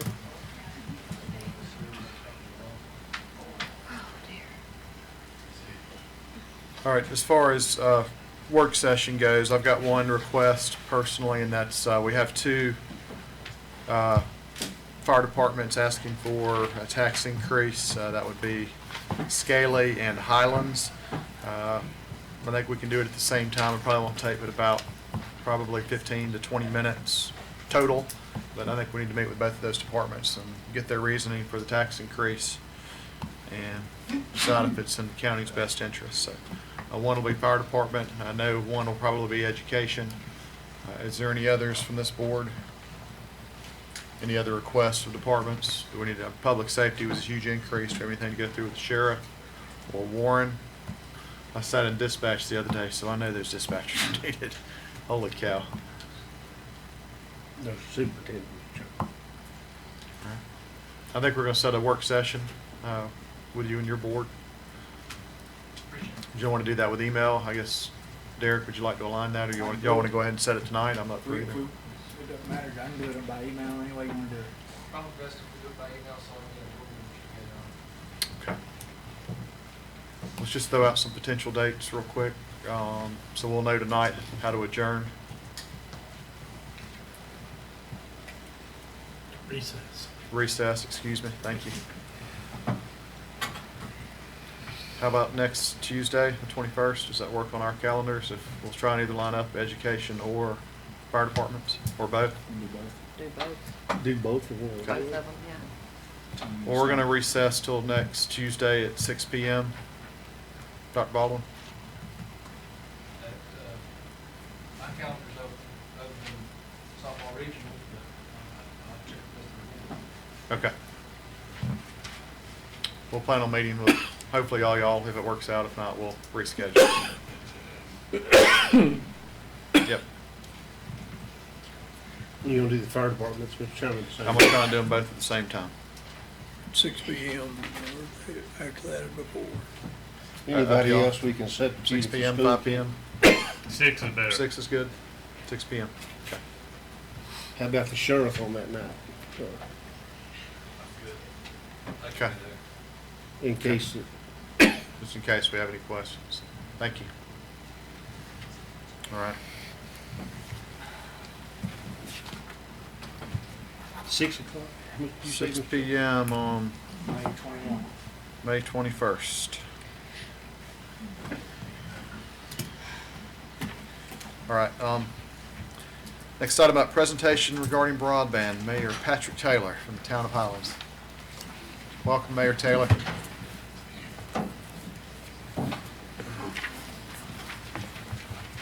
Thank you for letting me come tonight and make this presentation. I've also asked our town manager, Josh Ward, our financial director, Rebecca Schuler, and also our IT and broadband director, Matt Schuler, to come, and Matt will be giving you an overview of where we are on our broadband development in just a minute. But I wanted to just say that what I'm proposing tonight is, of course, we want to update you where we are on creating a broadband network in Highlands, but also want to ask or invite you to become a partner with us in this effort of developing broadband, which will not only impact the citizens of Highlands, but everyone who's in the southern part of the county and on the plateau. Let me just go over a couple of things. When I became mayor, one of the priorities I realized very soon is the essential need to create a state-of-the-art broadband network in all of our communities, not just in Macon County, not in Highlands, but throughout this region and throughout the United States.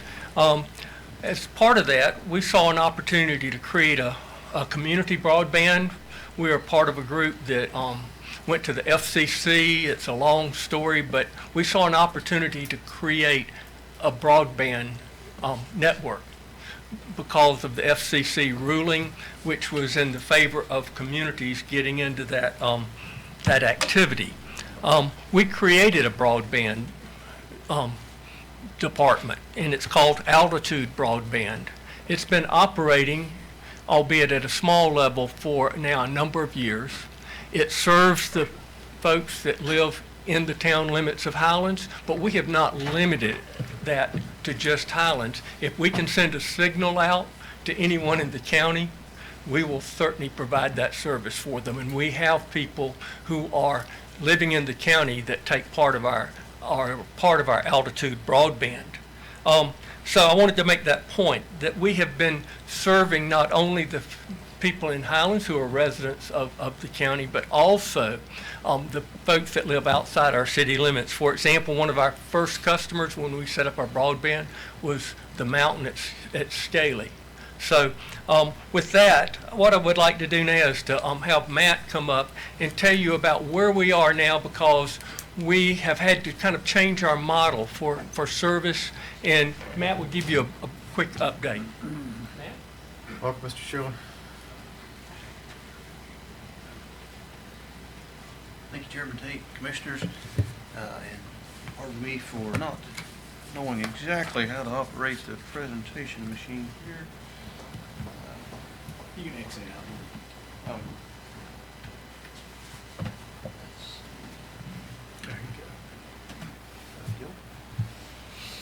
Good job.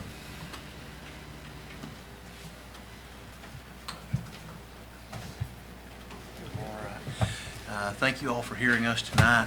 I wanted to give you a short history, which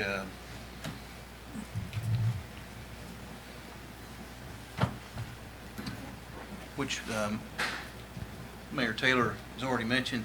The town recognized the need for broadband about 10 years ago. Thank you. And we began contracting with Double Radius in 2009, which is a fixed wireless company out of Charlotte, to determine if using wireless technology could get to the citizens of Highlands. And indeed it could, with some towers placed in various areas.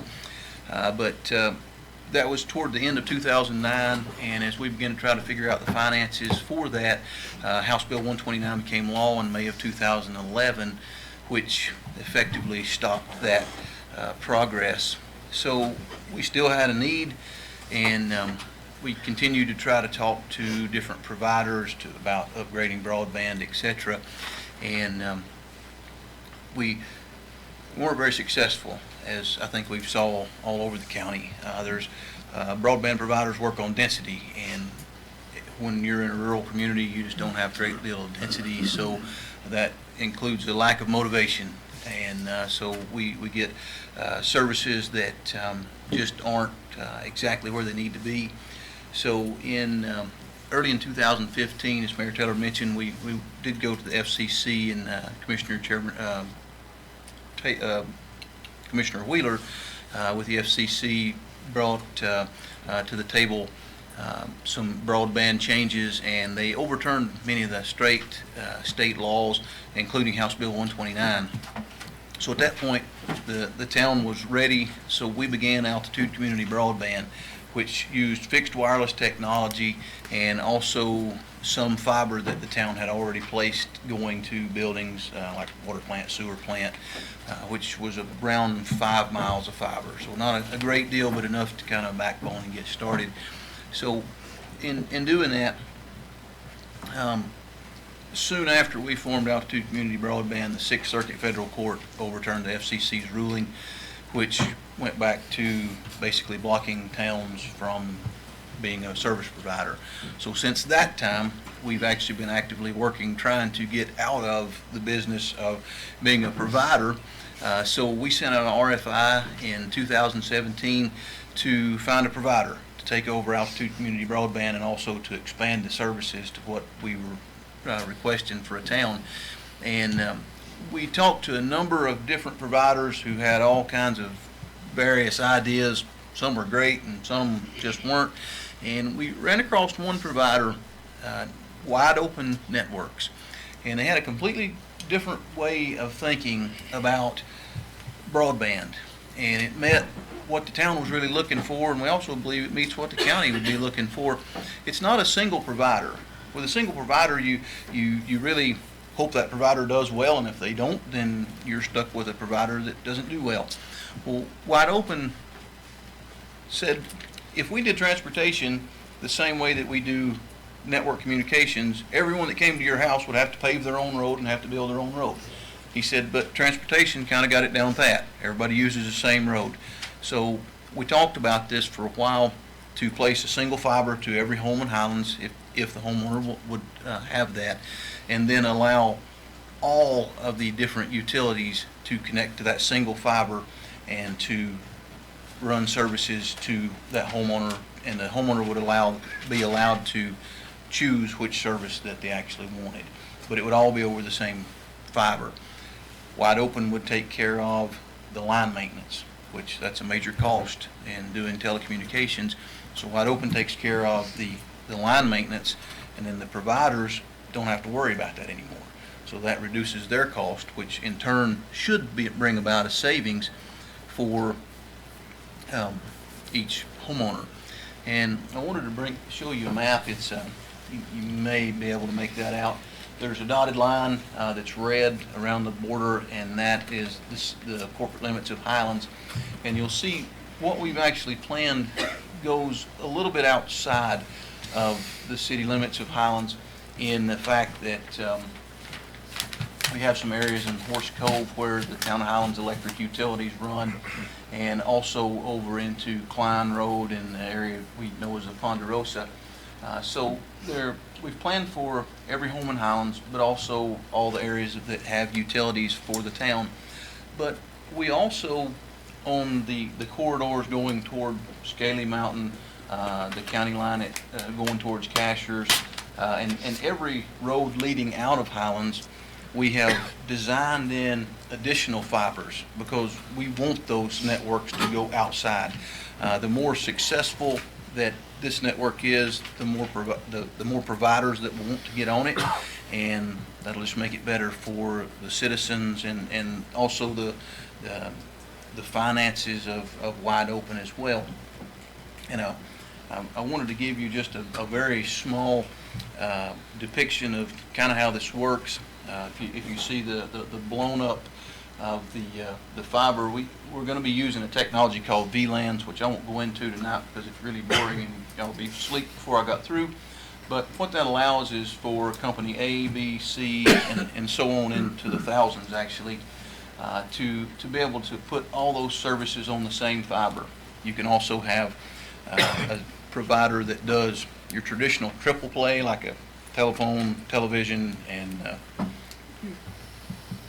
forgot who I was supposed to tell it. Thank you, internet.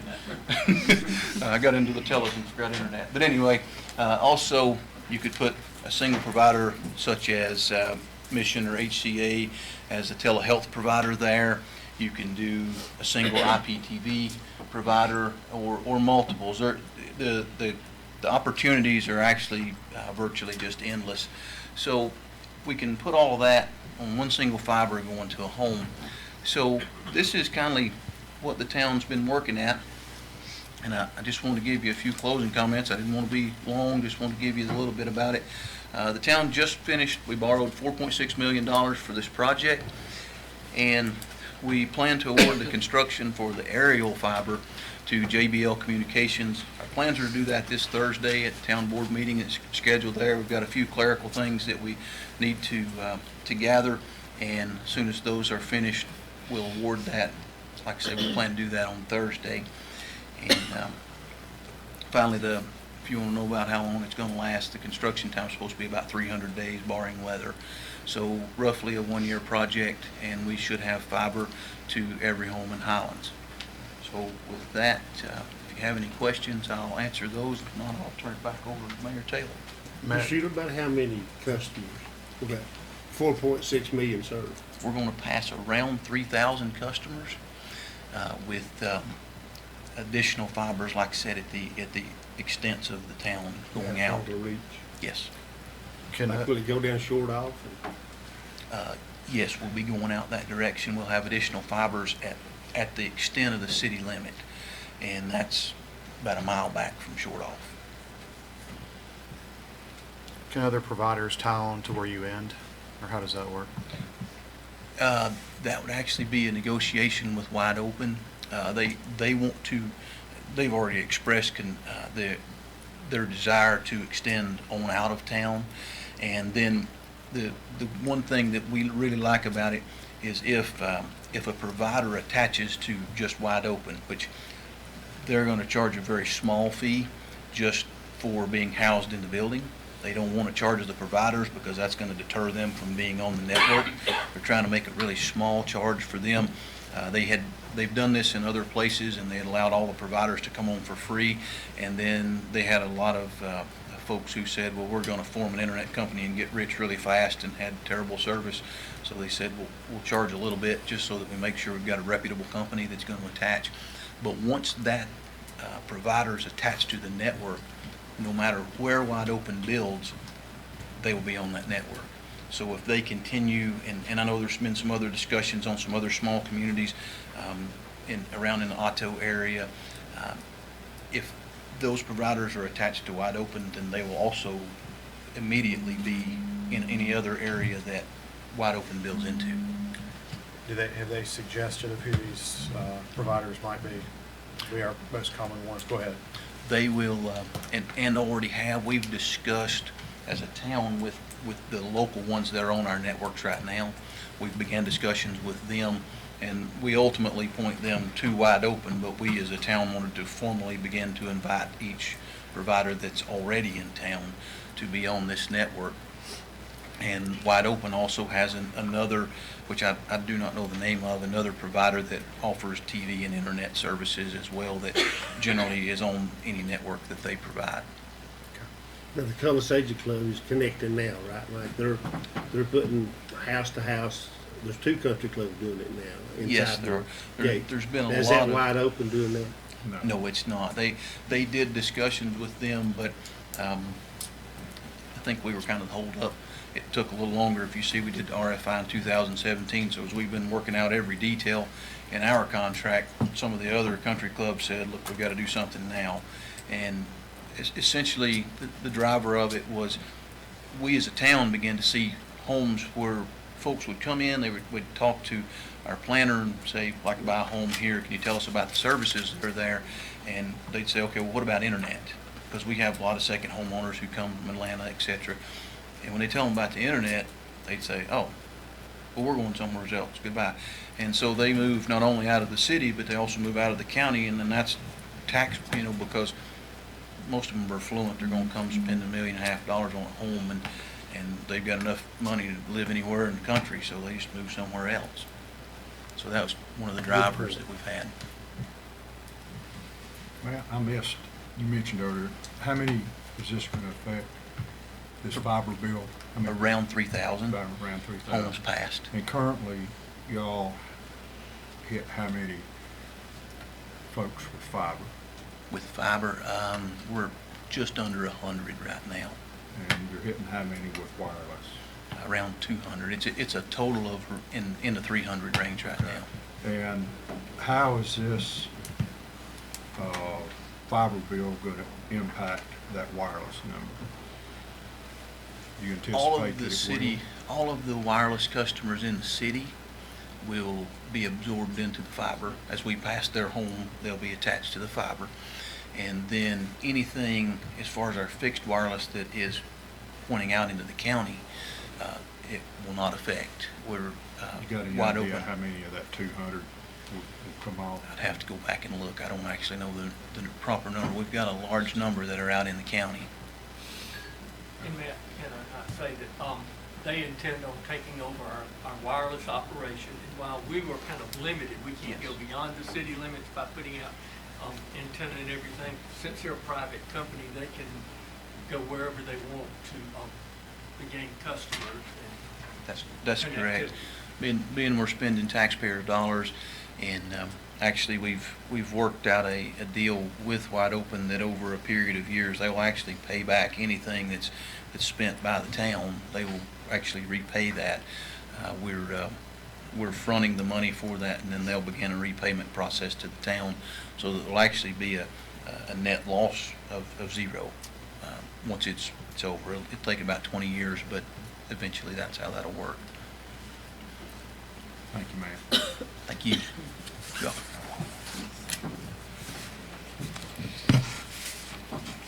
So at the first of the presentation, I said that I'd like to invite the commissioners in the Macon County to become a partner.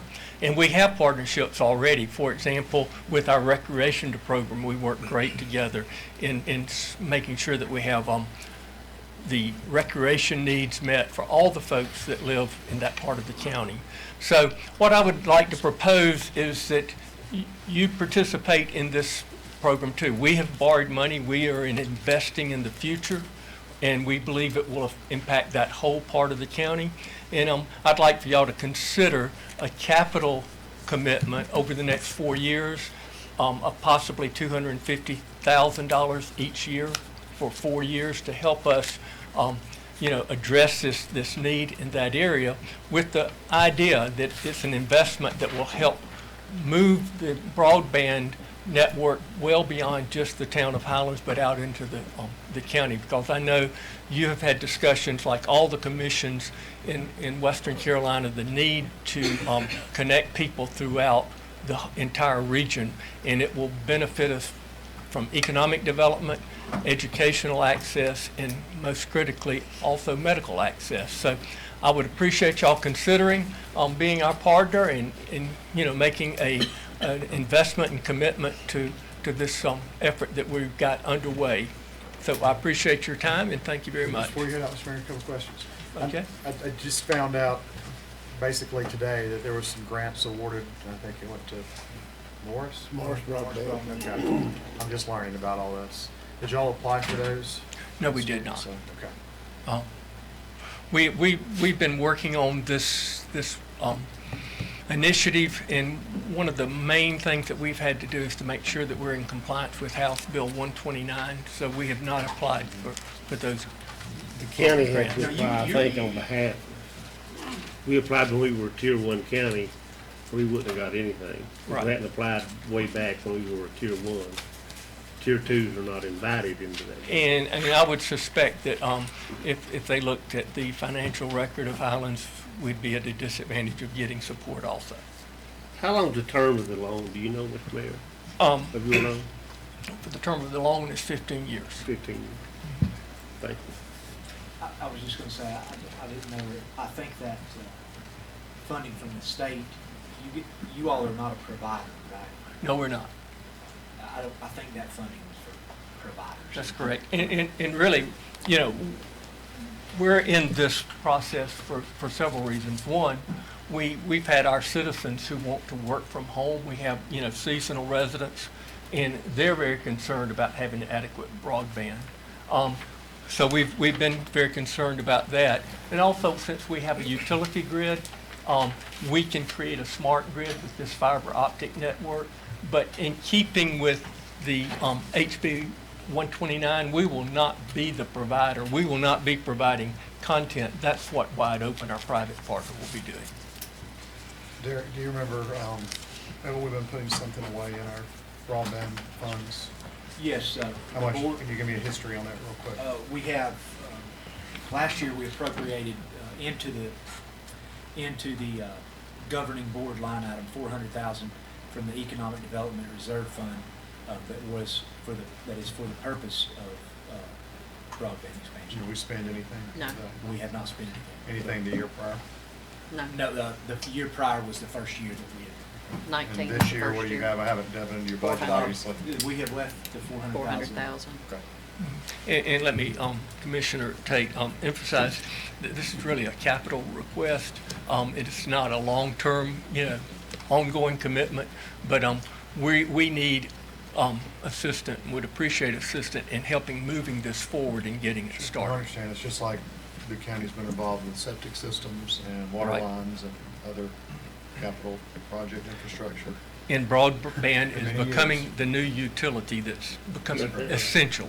Okay. So, okay, any other questions? Thank you, Mr. Mayor. Thank you, appreciate it.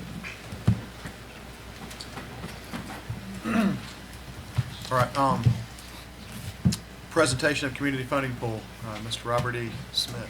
There you are, Robert. Hey, Chairman Tate, Commissioners, thank you very much for the opportunity for me to present the Community Funding Pools Committee. Our recommendations for funding for your very generous allocation of $75,000 for some very deserving nonprofits in the county. We've selected 11 of the 20 applications that met our criteria for acceptance. The trick here is to get exactly $75,000. And so on a separate form, you may have what was requested by those who applied. But in any event, we do want to make an impact with the funds that are allocated by you all. So this is our recommendation for support to these folks. I would say that on behalf of the committee, and I'm sure all the citizens of Macon County, we've got some wonderful nonprofits that support many of our fellow citizens in need, and it's really a struggle not to be able to fund them all, but we can't do that, so I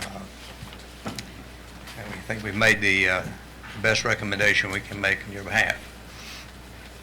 Thank you, Robert E. Y'all have any questions, any concerns? I think we followed the same process we followed for many years, and we were ably led by Karen Wallace, and now we've got our bylaws in hand. We're ready to go forward with the election of officers and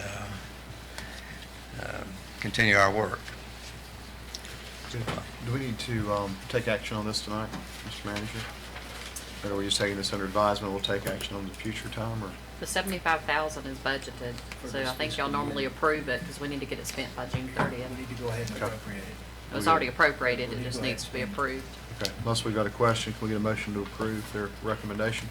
Motion to approve the recommendations of the Community Fund Committee. Motion by Commissioner Bill, second by Commissioner Shields, all in favor? Aye. Aye. Thank you, Robert. You're quite welcome. Thank you for all your work. All right, item 9E, Town of Franklin Fire Department. Welcome, Chief Breedlove.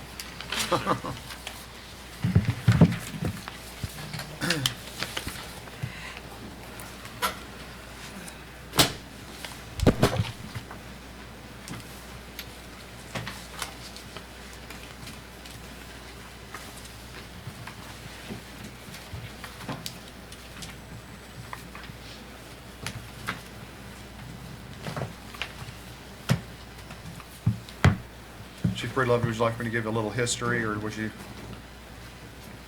Sure, that'd be You fine. want to roll with it? That would be fine with me, Chairman Tate, if you would like to. Okay. Franklin Fire Department is here tonight just to give an update and proposal, but I would not mind at all if you want to give a little update. All right. I don't have the minutes in front of me, so I'm quoting, I'm trying to recollect from memory. I believe we gave you all a tax increase 3 years ago. And when we provided the tax increase, we asked that there were 3 items to be accomplished. I think one was that you were going to provide us with, I believe you're hiring 2 new individuals, 2 new firemen, which I think had been completed. I guess Mr. Caves, you're ready to hand me something. And I know we were going to get a plan from you on how to handle your Class 9 and Class 10 areas, how to provide those a better service with that money. And then the third item was,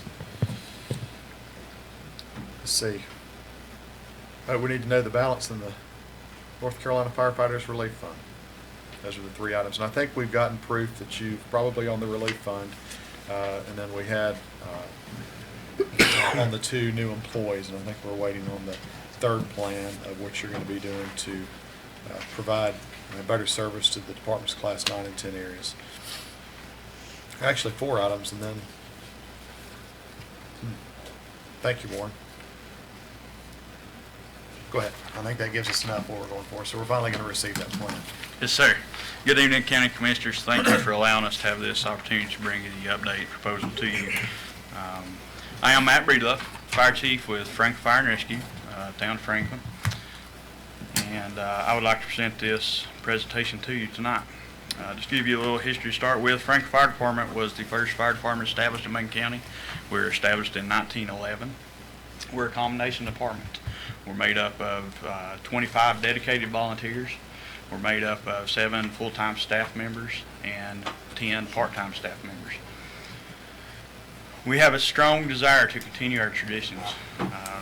Everyone in the community knows that Franklin Fire Department's been around, and we strive to continue that. We strive in that by providing fire prevention services, fire education, fire suppression, fire protection, and fire medical services, fire rescue services. So to begin our proposal to Macon County tonight, we ask that we're allowed to continue the 2-person coverage 24 hours a day. This was implemented in July 2017 as one of your questions. How many calls are y'all running per year? Per year, we're approximately 2,000, right at that call volume. I think it was... It's 5, 6 per day? On average, yes. There's some days that you'll run 14, some days that you'll run 2, just to be honest with you. Continued proposal. We work to provide the best service and rates to all citizens of Macon County.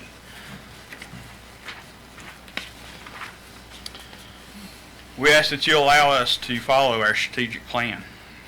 This plan outlines acquisition for a substation. It also allows us to provide services to insurance Class 9 and 10 areas by doing so. Continuing to follow the 10-year strategic plan that the town of Franklin adopted from Franklin Fire and Rescue. That plan was adopted on December 4th, 2017. This plan was then submitted in return to the Macon County Board of Commissioners on December 29th, 2017. And I think it's been made possible that you have a copy of that in your hand tonight. If not, I'll be glad to get that for you. So how do we continue this service to our citizens? We ask that you allow us to establish a substation. We allow planning to extend those benefits to as many as possible. Areas that could greatly benefit from Franklin Fire and Rescue Substation includes Holly Springs, Corbin Cove, Piney Grove, Butterfly Subdivision, Sanderstown, and Onion Mountain communities. The homeowners in the above referred areas would then be eligible for lower insurance premiums. You may ask how much of a benefit. Franklin Fire and Rescue currently has an ISO rating of a 3 inside the municipal district and a 4 inside the rural district. The areas listed in the previous slide would go from a class 9-10 rating to a class 6, which is the best rating attainable for those areas. Furthermore, business and commercial properties would then be also eligible for a class 4 rating and class 4 benefits. The average homeowner in these areas could save around $300 annually on their homeowner's insurance. So my proposal to you on behalf of Franklin Fire Department tonight would be to keep Franklin Fire District as it is now by allowing us to continue exceptional services at our current tax rate of 0.0545 cents per $100 of valuation. Our commitment to Macon County. 2-person coverage 24 hours a day. We plan to establish acquisition and substation for insurance class 9 and 10 areas. We wish to continue to follow our 10-year strategic plan that the town of Franklin has adopted. So what do we ask of you and this board? We ask you please do not remove our previous tax increase. We ask you to please consider keeping Franklin Fire Department as it is currently. We wish to continue working in a cooperative working relationship with Macon County Board of Commissioners, Macon County citizens, the town of Franklin, Franklin Fire and Rescue, and the Macon County Emergency Management Office. We feel that this is the best for all Macon County residents and business owners. That ends my slideshow and my presentation, but however, I would like to add a personal note to this tonight. Some of you know me. I'm born and raised here in Macon County. I'm proud to live here and serve this community. I've spent since I was 14 years old in the fire service, and on top of that, I've spent 14 years in local law enforcement. I've also worked in a EMS part-time. Emergency services has my heart, and the service to Macon County has my heart. I have a top-notch department, and the best benefit of Macon County and the citizens within it is at the heart of our department and our leadership, and I want you to know that. I ask that you find trust in that and give me the opportunity to prove that. So thank you for the time tonight. If you have any questions, I'll be glad to try to answer those for you. Chief Reload's first time I'm just glancing through the plan that were presented here. Yes, sir. It says in 2018-19, it addresses one of the concerns we had, which was trying to get y'all to provide a better service for those class 9 and 10 areas. It also says that you're going to ask for a tax increase this year from 0.0545 to 0.0565. I presume that's not the case. That is not the case. We was able to abstain without asking for a tax increase this year. Do you have a plan or a time frame of which y'all are going to work for a substation?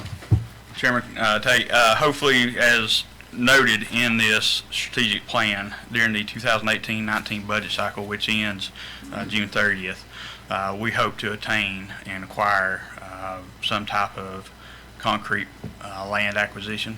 Okay. We are currently in the stages of that, and we hope to follow that. We do have a capital reserve line item in our budget upcoming to help sustain that. I hope that answers your question. It does. Will you be able to build the substation back without a tax increase? You think you got, or you got to borrow money, or? I will tell you that the reserve is there, and I will tell you that I know our fund balance is in a healthy state. That may be a question better directed to the town management, and I'm fortunate enough to have the town manager here tonight if she wishes to take conversation on that. However, I do think this is a viable option and do plan to proceed with that in the near future if allowed. Thank you, Mayor. Sure. Thank you. Thank you guys so much for the opportunity tonight. Just to kind of piggyback off of what Chief Breedlove said and Commissioner Bill's question, we are weighing all options at this time, whether that could be a lease agreement, whether that could be acquisition of property.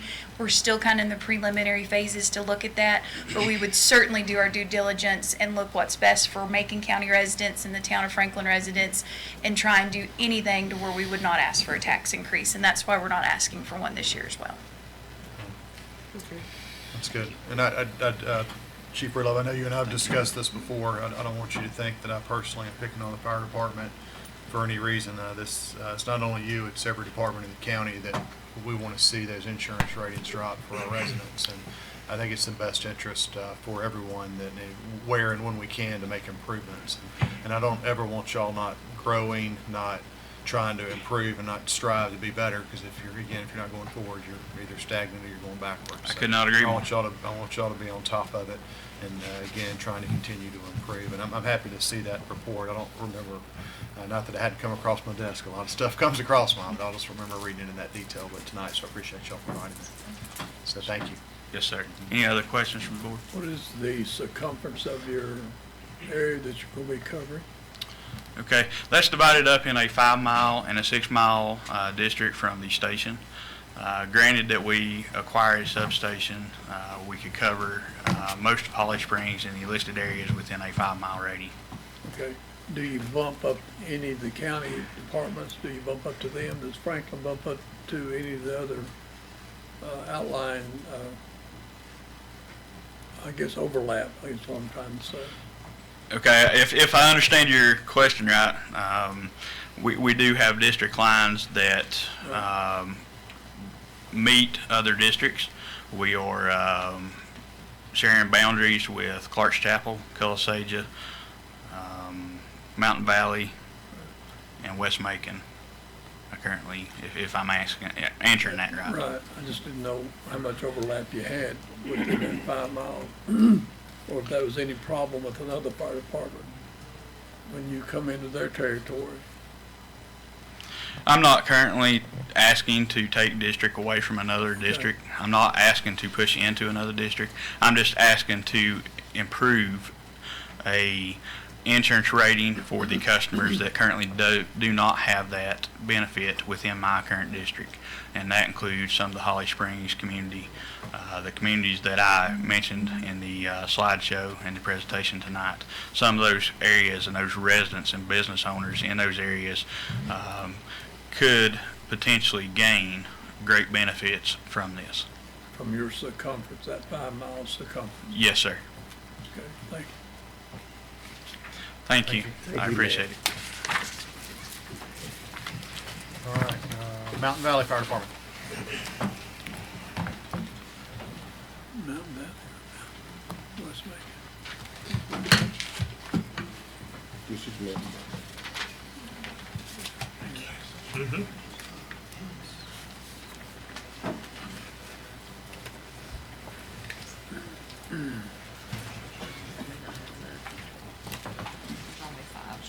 Here. Oh, I'm sorry. Okay, sorry. Good evening. My name is Travis Waldrop, and I'm here tonight speaking on behalf of and as a member of Mountain Valley Fire and Rescue. First of all, I'd like to thank you all for giving us the opportunity to speak with you tonight.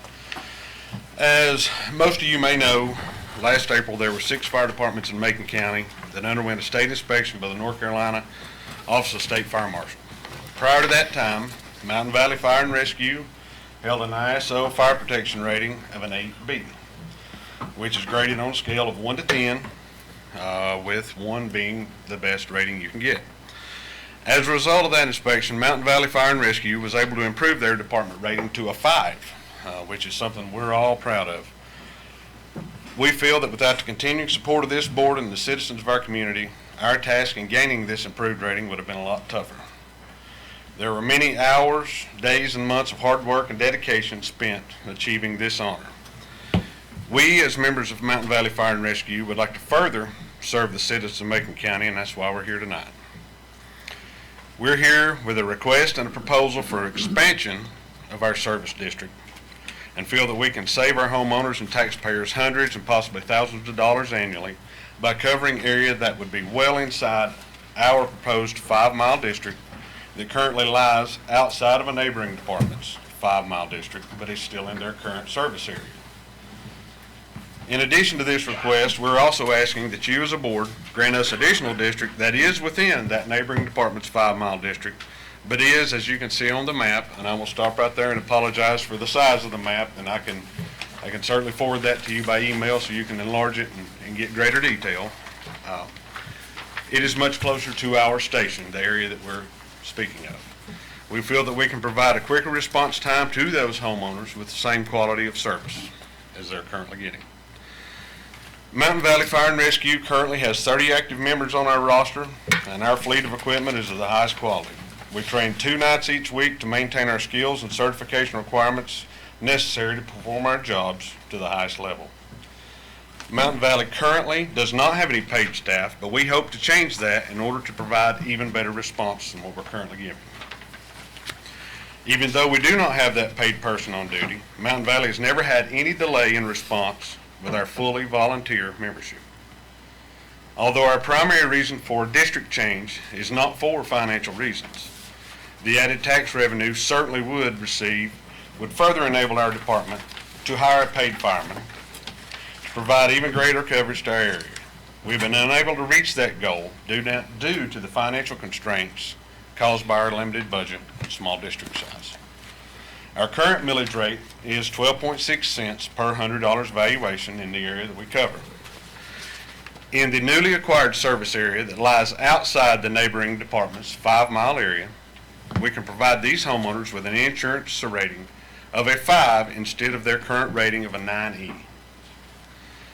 There is also a handful of homeowners that live outside the 6-mile area who pay an insurance premium based on an ISO rating of 10, which is standard for any property outside of 6 road miles. Some insurance companies will not even provide coverage on properties that lie outside of the 6-mile range. Due to the location of our station, we can provide all of these homeowners with an ISO rating of 5, as we stand today. Although these homeowners will see a slight increase in their annual fire tax, which is currently, as Chief Breedlove said, 5.45 cents per $100 valuation, they will see significant savings in their insurance premium, which is an average of about 54% from a 9E to a 5. And that far outweighs the increase in the fire tax. The overall savings for these home and property owners outside their existing 5-mile area, when you factor in the savings on the insurance, but the increase in fire tax, they're still going to save an average of 42% annually. In addition to the savings on the standard insurance premiums, most insurance agencies will extend even further savings to property and homeowners that are within 1.5 or 2.5 miles of their home station. This could be attributed to reserve engines, service trucks, and such. We as a department are prepared to initiate coverage to this additional area immediately with no change in department structure or additional expenses to the department or the taxpayers, with the exception of the change in the millage rate in the requested area. Keep in mind, we're here tonight not asking for a millage rate increase, but simply asking for a change in service area. In the past, there has been occasional confusion as to which fire department should respond to a call due to the caller not knowing the correct address or only not knowing the name of the road. This is because a lot of the fire district lines are drawn across a roadway or through the middle of vacant land. One reason we're asking for additional district and to clear up some of this confusion is to simplify things by making them clearer. Also, until just a few years ago, our own station was in another department's district. Members of our community have often wondered why another fire department was responding to a call near us when they had to drive past our own station to get there. Currently, as we speak, 360 degrees around the piece of property that Mountain Valley Fire and Rescue sits on is in another fire district. We respectfully ask that you consider this change in service area for Mountain Valley Fire and Rescue, as it would save these taxpayers hundreds of dollars annually and would also provide them with an improved response time from the fire department and first responders when a call for service is needed. Feel free to ask any questions if you'd like, and again, if you would like for me to email that map so you can enlarge it and have a little more clarity in the area that I'm talking about, I will certainly do that. Thank you very much. Travis, I must not know a whole lot about this. Yes, sir. But having worked with West Macon. Yes, sir. At a point in time, when another department overlaps into another person's jurisdiction, who gets the tax money? There are currently clear, distinct service area district lines, and whichever district you are in, according to the tax office and by the mapping department, that is who gets the revenue from the taxpayer for their fire tax. There really isn't an overlap as much as, I mean, we all provide mutual aid and assistance to each other based on the need. There really isn't any overlap, so to speak. It's just Mountain Valley is the newest. We're the baby in the crowd. We were created, the last department in the county to be created. And at that time, the area that we were covering in the northeastern corner of the county, if you will, the piece of property that we were allowed to build our station on was actually inside someone else's district. Now, that piece of property itself has been granted to us and included in our district, but we have to drive through someone else's district to get to actually to our primary coverage. Thank you. It's getting clear. Travis, do you think if you do take over this part of the Franklin district, that you could hire the full-time fireman immediately? We would begin the process of creating a job description very soon. Then there would be the advertisement process for the job. But yes, that is, and again, I reiterate, we're not doing this for the money. We're doing it because we realize there's an area in the county that is, the homeowners and property owners are not within a certain range of a fire department. But yes, that's the primary reason when it comes to the revenue, is so that we can put on a paid person and do that as soon as we can. Granted, if there Are you the only department that don't have one? No, sir. We do not currently have a paid person. Sky Valley, Scaly Mountain, they do not have a paid fireman. Nantahala Fire and Rescue is in the process of advertising for a part-time fireman. But basically, as we speak, unless they've hired someone very recently, that we're the three departments in the county that doesn't have any paid personnel. But that would be priority for Macon Valley's board of directors. Absolutely.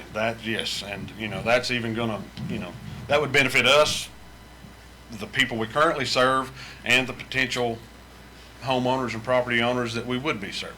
Yes, that's priority number one. Thank you, Travis. Yes, sir. Yes, sir. I can't read this map. And I apologize. I gotta ask this. What areas are you talking about incorporating? Well, I'm not sure how familiar you are with where we currently serve, but we currently serve basically from the county line on County Mountain, the upper portion of the Wildflower development, upper portion of Brindle Road, Chinquapin, upper Watauga Vista, that area. And then our station is actually located on Echo Valley Road. The area that we're talking about is the area which is outside of the 5 mile, their current 5 mile district, is primarily the Sanderstown, Thompson Branch, Lyle Knob, and Piney Grove areas. I actually am requesting a little more that is currently within their 5 miles so that it would generate us enough revenue to put that paid fireman on, which basically includes all of the Watauga Road area, anything addressed off of Sanderstown up to but not including the convenience center there on 28. We would be able to provide all of Sanderstown, Piney Grove, Lyle Knob, Thompson Branch, all of Watauga Road, and out to near the Lake Emery 441 intersection, and that would be well within our 5 mile range so that we could provide that ISO rating of 5, without having to build, to move, to do anything. We can currently cover that. So that's still the northeast corner of the county is where we're talking about. And when you get to the other end of Sanderstown Road, is that Yes, sir. Franklin still? The Franklin Fire Department covers a portion of the 28, well, actually, Franklin Fire Department currently covers all of Sanderstown and anything off of Sanderstown. Now, Mountain Valley does have some service area in the uppermost part of Lyle Knob and Thompson Branch area, but currently Franklin Fire and Rescue serves all of Sanderstown. How many calls y'all do? Annually, we run average of 125 calls a year, so we're definitely not overwhelmed. And taking on this additional area would increase that by? Oh, I'd say that would increase this by, as related to our call volume, 25% at most. Okay. I would say 25 to 30 calls total. Thank you. Yes, sir. Does Cowie cover some of that, Travis? Cowie Fire and Rescue covers 28 north, and the furthest south that they come is the convenience center where the dumpsters are there on 28 at the 28 north Sanderstown intersection. The rest of their area is north of that point. So they don't do Piney Grove? No, that's sir. within their No, 5 sir. miles? That is all in Franklin Fire and Rescue's district. Yes, sir. Pretty big overlap there. Yes. It's a convoluted situation. It's not just this district that we're talking about between these two. It's correct. All the departments across the county have. It's just like it's just like in your area where we just had Burningtown and Cowie's new substations built. You got 2 5-mile areas that are really tight there. So in reality, from a taxpayer standpoint, in a perfect scenario, 1 station should have been built versus 2. But because of the way these fire districts are drawn in historical perspective and local politics, they just remain that way. Yes, sir. Anyway. Sure did. Any comment? Sure. I'm a little hoarse, so bear with me. I'm letting him go. You sleep in the barn last night? May deny. Basically, you've got 2 proposals before you. And my recommendation would be not to take any action at all tonight because there's a lot of things you need to think about all the different options that you have. Your involvement with the Franklin proposal is basically minimal at this point. The only thing that you would really need to do, they can construct the substation, they can do whatever they need to do. The only sticking point might be if they have an operational expense that extends beyond the fiscal year per our contract, just like you do with Burntown. Maybe you get approval for that, but if they're not buying that truck or something that extends beyond that year, I don't know that that's a big deal. That you would come into play with them after the fact because then they would ask us to inspect the substation. We would inspect the substation, redo the map, and then come and ask you to approve the map that would, and it's not an overlap area. What it would do is it would change some of the 6 mile area to 5 mile area, and then we would approve the map locally and then submit it to OSFM for approval. That would be your involvement with these folks. If you desire to change either response area or service district, there's two different ways you'd have to do that. Changing a service district is a process. You would have to have a report prepared that explains what you want to do. It has to explain the changes to the taxpayer. It has to be, you have to have a public hearing, and to do the changes, there's actually general statutes, 153A, 343, or something like that. There's some guidelines in the statutes for you to change that. So there is a public hearing process and a procedure that we have to go through legally to change the service district, which means that the Mountain Valley Circle would be extended and the Franklin Circle would be decreased, and the service rate that's inside Mountain Valley would go with the extension of the circle. The only other option you have is something similar to what we did with Colasaja and Savannah Fire Department with Pumpkin Town about, I don't know, a couple months ago. We had an area. Remember, service districts and response areas are two different things. Service district is an area that's established by the county that we're able to collect a service fee on, not necessarily a tax, but a service fee. We can contract with one or more entities within that service district to provide that service. Traditionally, we do one. We give the whole service district to somebody.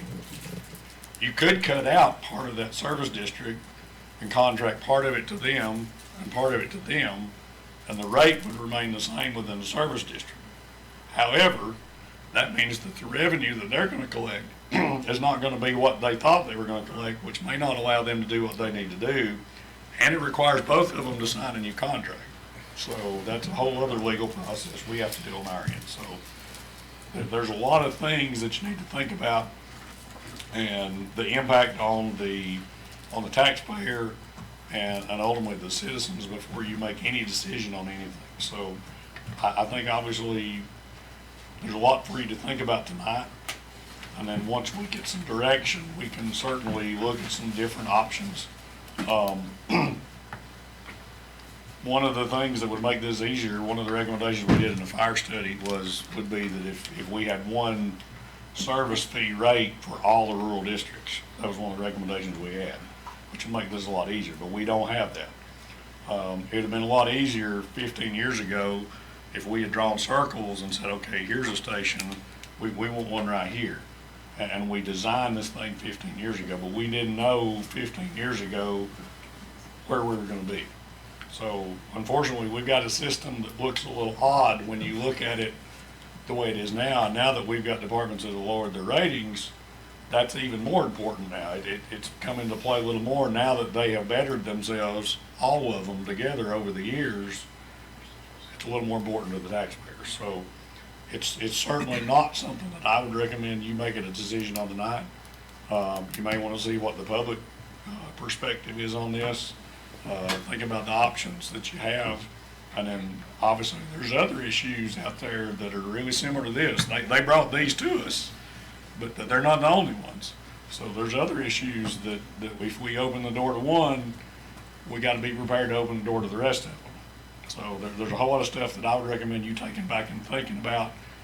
If you have questions, get with us, get with either the fire departments or with me or with Jimmy or through Commissioner Tate, and we'll try and help you walk through the question process before you're able to come back and maybe make a recommendation on something.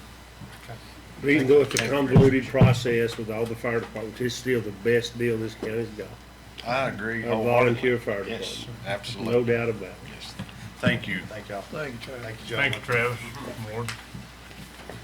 All right, we've been going for 2.5 hours now. You finally gonna let us have a break? Well, I was gonna ask how long Kim's gonna take. Thank you, Kim. Kim finished. You wanna take a break? It's gonna be, okay. Let's call recess for 10 minutes. I think you've had plenty of heavy stuff. We're gonna do something fun. That's not the gray area. Recess for 10 minutes. That's not the gray area. One thing, Eric, this was paid off.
It was in the refrigerator though. Last month. That's So my-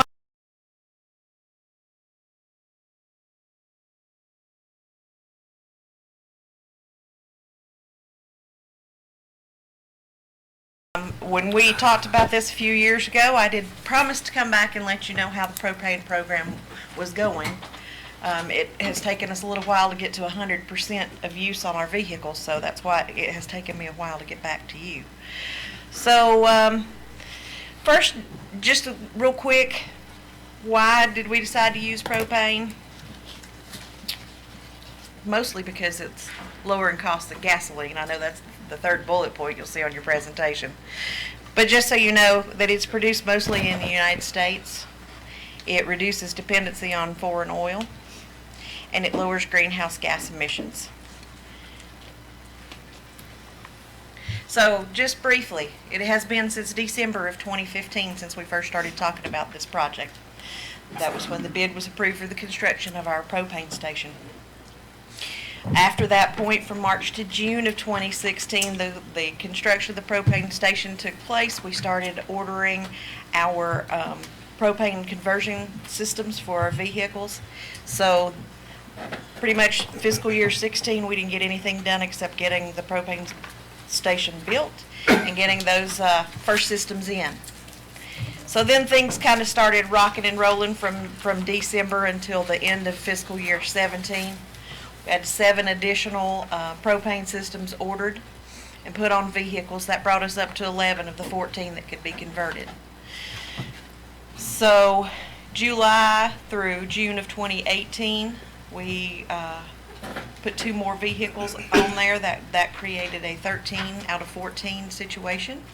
And this month, as a matter of fact, we just replaced the last vehicle that did not have a propane conversion, so we are at 100% at this point. The next couple of slides I'm going to talk about kind of some savings, but I needed to kind of give you this background, and I've mentioned it to you before, but again, I'm just trying to refresh your memory on this. There's this, the federal government, the U.S. Congress, has authorized in the past an alternative fuel credit. Basically what that does is give us 50 cents a gallon. It's actually gas equivalent, so it nets to about 35 cents a gallon for the propane that we buy. It's a little different in the fact that it's approved on an annual basis. It's only 1 year at a time. And what has happened historically over the last few years is in 2018, for example, they approved it for 2017, and they use calendar year rather than federal fiscal year or state fiscal years. So there is a current bill that has a 2018 credit as part of the bill that is in Congress right now, but it has not been passed yet. So we do not know if we're going to see a credit. So when you see the savings, keep in mind that when we first started, we were getting a credit for the first year and a half we did this, we got the credit. For the last year and a half that we've done it, we have not. So just to give you an idea of our costs, first year was our fueling station, and that was 100% cost of the county. It cost a little over $28,000. The initial purchase of the 4 propane conversion systems was about $3,461. The following year, we put 9 additional systems on. That was a cost of $13,000. The reason it was as much as it was is there was one vehicle that was not eligible under NCDOT guidelines because of mileage. We couldn't get grant money for that, the cost of that one system. But we knew we were going to have it for a length of time because we weren't getting a lot of miles on it at the time. So we decided to go ahead and purchase that system at 100%, and it was $69.95. In FY18, we didn't purchase any new systems. We got a minivan, and it was the only vehicle that we replaced. This year, with the 3 that we have purchased, our cost share is going to be $2,099. So the total 4-year investment cost has been $47,432.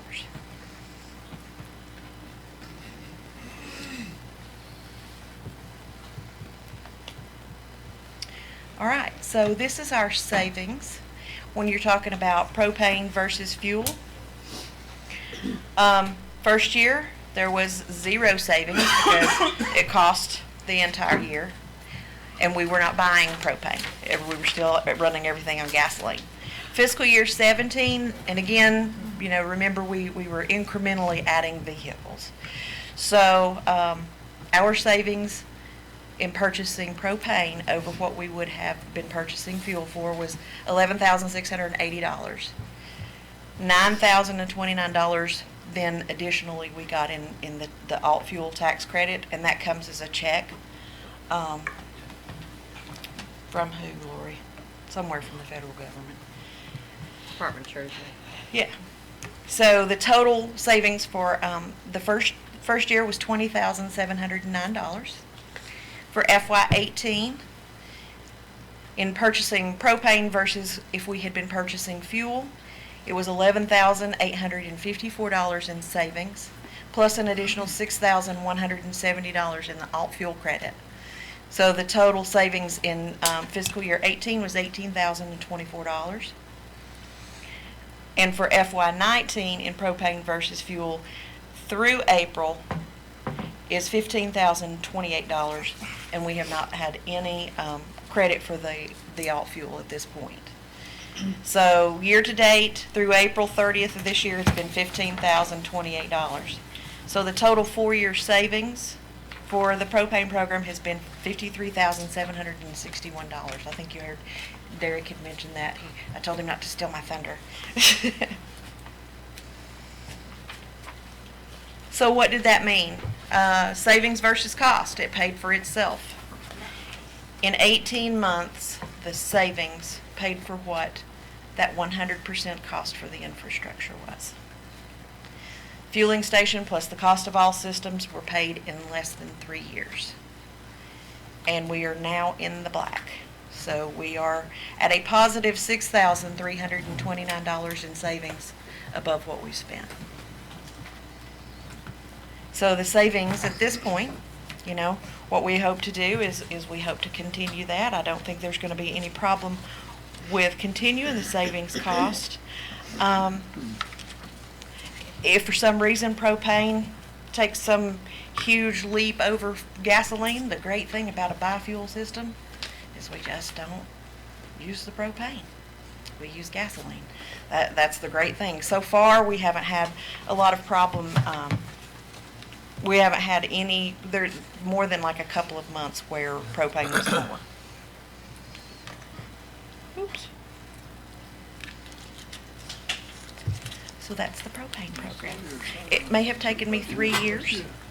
I did, while you were on break, put a brochure that I got a hold of this afternoon, which is very informational, talks about propane and vehicles. Are you seeing electric buses? Any movement there? There is movement. Actually, North Carolina is going to get 2 of the, not just electric, but autonomous, the vehicles that don't even require a driver. They're going to be piloting those over the next year. There is some, you know, obviously with electric, when you start trying to run up and down mountains, you start worrying about the use. I think we're a little ways off from even piloting electric here yet. No, I was reading an article, City of New York took the first electric garbage truck. Hard to imagine piloting garbage. The Ford Transits, like we use, the vans, they are producing an electric Ford Transit. Yeah,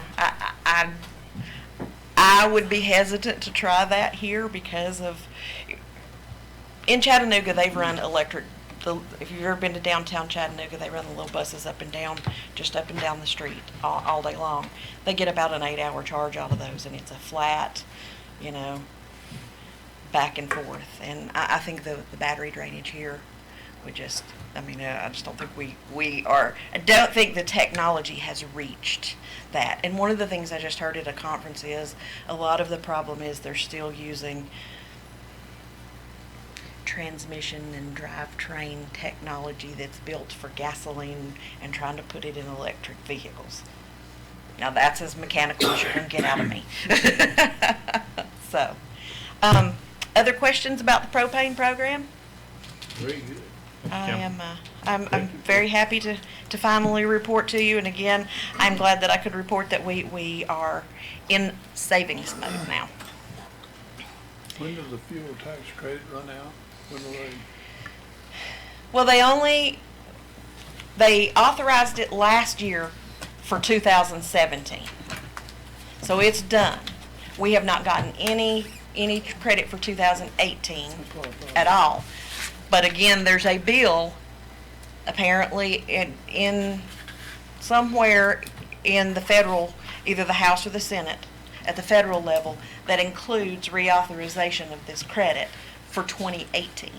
And if that bill passes, then we'll go and we'll get that. It's kind of a little odd with us because like last year we ended up, I keep up with the numbers based on our fiscal year. Those credits are based on calendar year. So the information I'm giving you is actually based on our numbers and not when it came in exactly. So, because we did get it, it just took a little bit longer. So let's talk about advertising. Seems like I was just here talking about that. In December was when we talked about it. And again, I had planned to come with the propane, but I am so excited at how well this program is doing. I had to give you just a real brief update on that. You kind of know the background. I'm not going to go through a lot of this because it's 9 o'clock. So let's talk about how we're doing. We have 16 businesses with ad space on our vehicles. Some of those businesses have multiple ads on multiple vehicles. Our advertising revenue as of today in our budget is $22,782.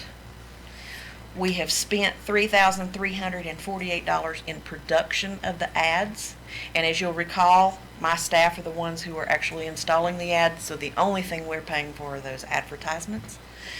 Is just the cost of the production.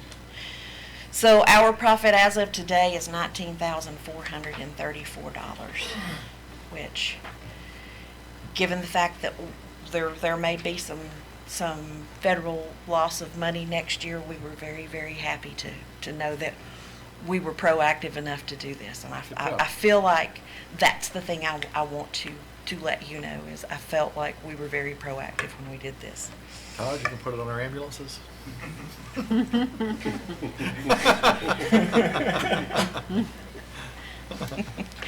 Again, I am not in on that conversation. I don't know that it's for any other department, but it has certainly been, between propane and advertising, it's certainly been a great thing for us. Just real quick, I'm through with words. I'm going to show you pictures. This is our, John Becker, I don't know if you know him or not with Bald Head Realty. If you don't know him, I know you have seen his other ads. He has taken a whole vehicle, both sides of the vehicle, and the back of a vehicle. There's some of the other vehicles. They look really good. The ads look first rate. Very nice. We are, and again, I guess, I'm just so proud, of my staff By the who way, work so the Mini hard. Mart BP sells gas. Still got an ad on the back. We don't sell propane, we sell gas. But we are very pleased at how well they have turned out. If you walk inside the vehicle, you can see outside the vehicle without any issues at all. Well, they look great. My staff are very careful where there are emergency windows. They do try to cut around those and make those ads fit on those emergency windows. Todd and Warren, so we can get them out should anything ever happen. But I'm really super, super pleased at how nice they have turned out. I feel like I wish what I had done is took a picture of the advertisements that we put on the old box tops years ago when we first did this. So, and we actually have advertisers calling us now. So, as a matter of fact, before I left this afternoon, another sale had been made. They called about 10 minutes till 5 wanting to know about advertising on How the much road. space do you have available for the? Nah, that's a Tommy and Ryan question. We actually got the new three new vehicles, so those 3 have the sides and the fronts now where those we had taken out of service already. So we got a ton. But we're doing really well, and we're very pleased. And we're all ready to go home, and I'm gonna shut up now. Thank you, Kim. Thank you. Yeah, bald head that was a very good, whoever came up with that did a great thing. And we let the business design their own ads. All right, I'm gonna call a point of privilege, just looking at Warren's eyes there. I'm gonna move him up to EMS week proclamation, so we can get you home to bed, sir. All right, Todd, welcome. Thank you for letting me be here tonight and take a little bit of your time. So this is the 45th celebration of the National EMS Week. It was established in 1974 by President Gerald Ford to celebrate EMS practitioners and the job that they do for their communities. And I know we hear a lot about our community paramedic program, a lot of the good things that come out of that, but I want to take an opportunity. We've got currently 69 folks on our roster. I answered a little bit over 6,500 calls last year. Every one of those folks works really hard, does a good job, so I don't get really an opportunity as often as I would like to show them the appreciation. So I thank y'all for declaring this, for them, as a token of appreciation of what they do for the county. So I appreciate it. Sure. How many employees are in that part? In the EMS. So we got right now we got 40 full-time employees, and we got 69 total. So that's why we need to have that one more. So we'll have around. So I was just looking at this. Yeah. 165 calls. Yeah, it was like 60, a little bit over 6,500. But like I say, I know we talked earlier about the volume, how it shifts, and we do about 90% of the call volume in Franklin, about 8 in Highlands, and about 2% in Nantahala. Yeah, and it just seems to get busier and busier all the time, and they do more and more all the time, and a lot of us are getting older. And but there's very seldom a week goes by that somebody says hat man for the EMS. Yeah, like and the guy on the lawnmower, that come down his driveway yes, doing sir. 40 mile an hour. And none of them got in it for the money. I mean, they don't get in it for the pat on the back either. You hear somebody. It's their servant's heart that they have, and again, I see that every day as they help people. And again, it's really obvious and evident through that community medic program because we hear the success stories on that all the time. But it's the ones that that they go to 2 o'clock in the morning, the 911 calls, and just the lawnmower wrecks. All those lives that are touched. So again, I appreciate y'all doing this proclamation and giving them recognition that they've earned. Could we get a motion to approve the proclamation? So moved. Got a motion by Commissioner Bill, second by Commissioner Gillespie. All in favor? Thanks, sir. Thank you, Todd. Yep, thank you. Thank you, Todd. Thank you, sir. See you more. All right. Backing up to old business, the Upper Cartooga Community Development Organization. Development Club, Inc. I Development have Club, Inc. prepared an agreement for that organization to provide recreational opportunities consistent with the grant that was approved back at the April meeting by this board. That document is before you. I would advise the board to approve the entry of that by the county manager and authorize the county manager to fill in any blanks. Can I get a motion approving the same? Well, I have, Mr. Chairman, since I brought this to the board, I have talked to, and Chester done a great job preparing the documents as always. And I've talked to Mr. Porter, he and his wife were here until break. They had to. Glad you said something about that. But the development club, Mr. Porter has read it and talked to some of the members, and they're certainly supportive and thankful for the county and thankful to Chester for preparing the document. So with that, I make the motion that we adopt this agreement and as presented. Chester's consistent. With the with the other agreements? It is very, very consistent, and again, I would ask that motion authorize specifically the county manager to execute it and fill in the blanks. And that will be added to that motion, give the county manager. We got a motion by Commissioner Bill. Second by Commissioner Gillespie. All in favor? Aye. Ronnie, do you have any idea when they're gonna start that project? They've already started. Okay, so they're getting me some invoices soon. It won't be long. And Lori, the way this thing reads is they're paying half, we're paying half. Right. They'll have So- to turn me invoices up to that amount, is So how you'll I've be done the paying others. half of the invoice that's All right. presented as it. In other words, they're gonna pay their part as they go, and Right. we'll pay our part. That's right.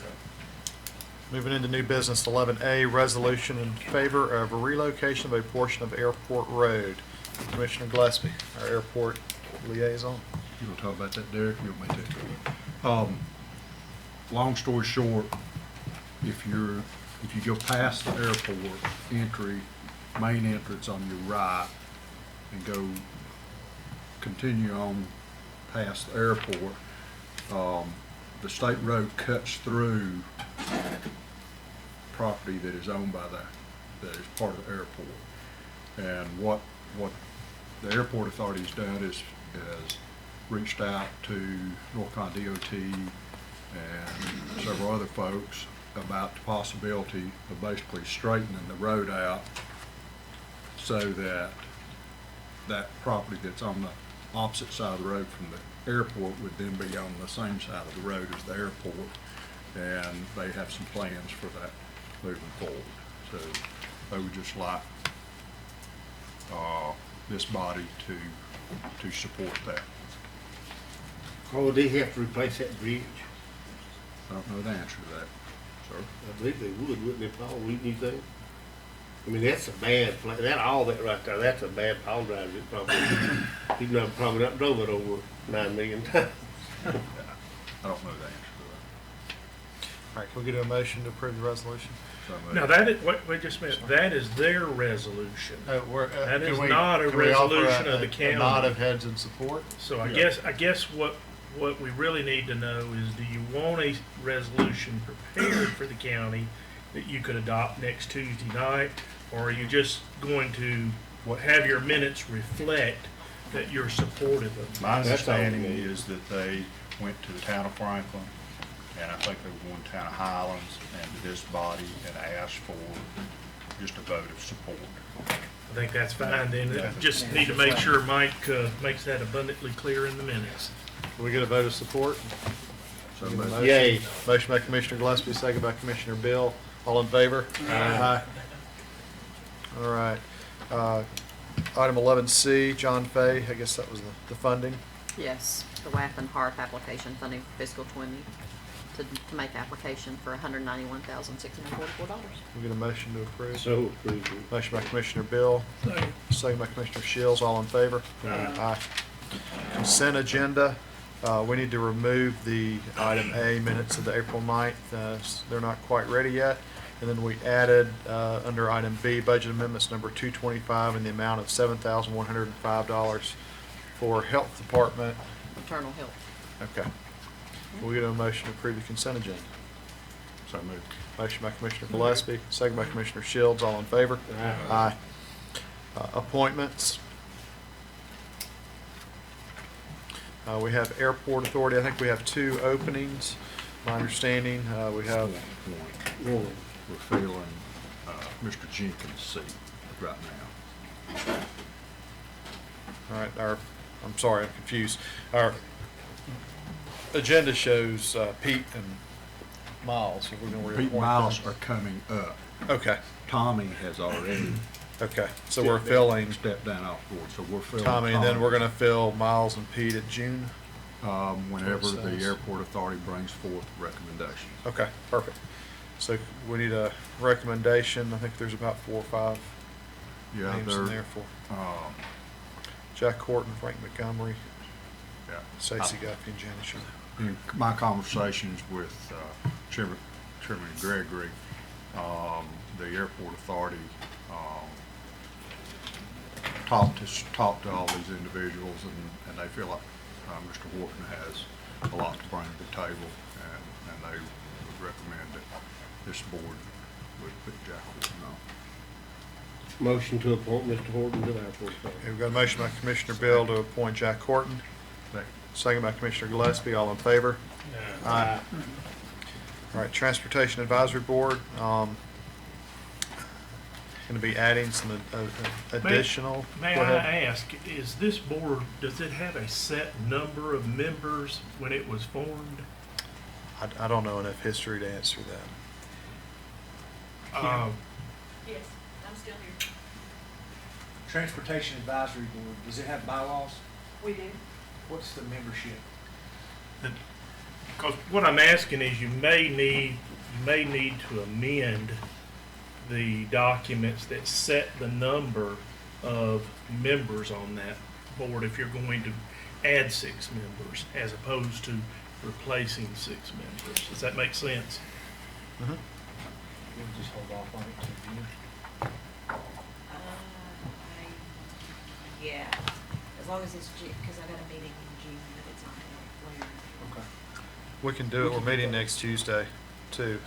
Just talk with you Have an about, answer, so. get with Kim and you tomorrow. Yeah, we'll get that one How many members are you looking for? 6. Total, is that, No, additional. I think she's looking for 6 additional. Yeah, and the reason being is because I have about 14 or 15, and I have about 3 or 4 that want to show up once a quarter. So I'm looking for a much more engaged advisory board. Would it be best not to remove the That's people what that I, are that's, yeah, I was proposing and wondering. put some new people Most on? of them are, okay, so under my advisory board, the state gives us this list of people that are required to be on the Okay. board, which are your human service agencies, yada, yada, yada. So a number of years ago, the board appointed positions by those required agencies. Okay. And these additional people are not necessarily part of those, or are not part of those agencies. They're just additional people who are interested in transportation, who are interested in, everybody gets busy and Okay. the participation has just lapsed. And so I can't make people come to these meetings, but I can add enough members who are interested to make the advisory board an engaged one. But your bylaws should handle that, shouldn't they? If you got people not attending the meeting. It does. I mean, if they're at-large members or people like these members, they would be removed. The others say that you talk to the agency because they are appointed by the agency. They have to be, that agency has to be supposedly represented. That agency has to be appointed to the advisory board. We cannot make the agency send a representative. Gotcha. So you're gonna go ahead and do it tonight? Is your bylaws, or you have to change your bylaws to accept this meeting? I know the bylaws talk about the core ones that the state, and this doesn't affect that. And I want to say it says, in addition, other members appointed by the Board of Commissioners. But if you want me to check Why that, don't we do it contingent upon, Yeah. contingent upon it being allowed by the bylaws? Can we do that? Yeah, if somebody will get me a copy of the bylaws so I can look at You it. still can't notify these folks, though, Kim, if we do that. right, It's not a right. done deal. But me and once Chester. Or you gets the can, Let me bylaws, ask you, if you want to wait till June, that's fine. No, wait a minute, we've Next got Tuesday. an opportunity next Tuesday night. Okay. Would it wait till then? Oh, yeah, yeah. I mean, it's not Would that be urgent. okay to deal with Oh, it yeah. then? Again, I don't have, I thought you had a meeting. it's like the 20th of June or something. So as long as I can kind of get them engaged by then, that's Call you in that's the morning. fine. So, yeah, we've got other things to talk about. Add that to the list, and I'll shoot you those bylaws you. in the morning. See, there was a Alright. reason I stuck around. Thank you, We'll do gentlemen. that either. Thank you. All right. Is there a reason for a closed session tonight? No, sir. No, sir. Okay. Not that I'm aware of. Closed session. If we could, I have an update. We need to close session to potential property acquisition. All right. Are we Motion to taking, go into closed session, short closed Short. session. are we expecting any action coming out? No. Okay. Sheriff, let me get it back there. Or you want me, can I announce that here? Do you mind? Yes. Do I now? All right. The Law Enforcement Memorial Service is this Friday at high noon at the gazebo next to the courthouse. Starts at noon sharp. By the Thank you, Fraternal sir. Order of Police. Okay. Kevin Corbin will be your guest speaker. If that, don't let that shun you away. Whose is it?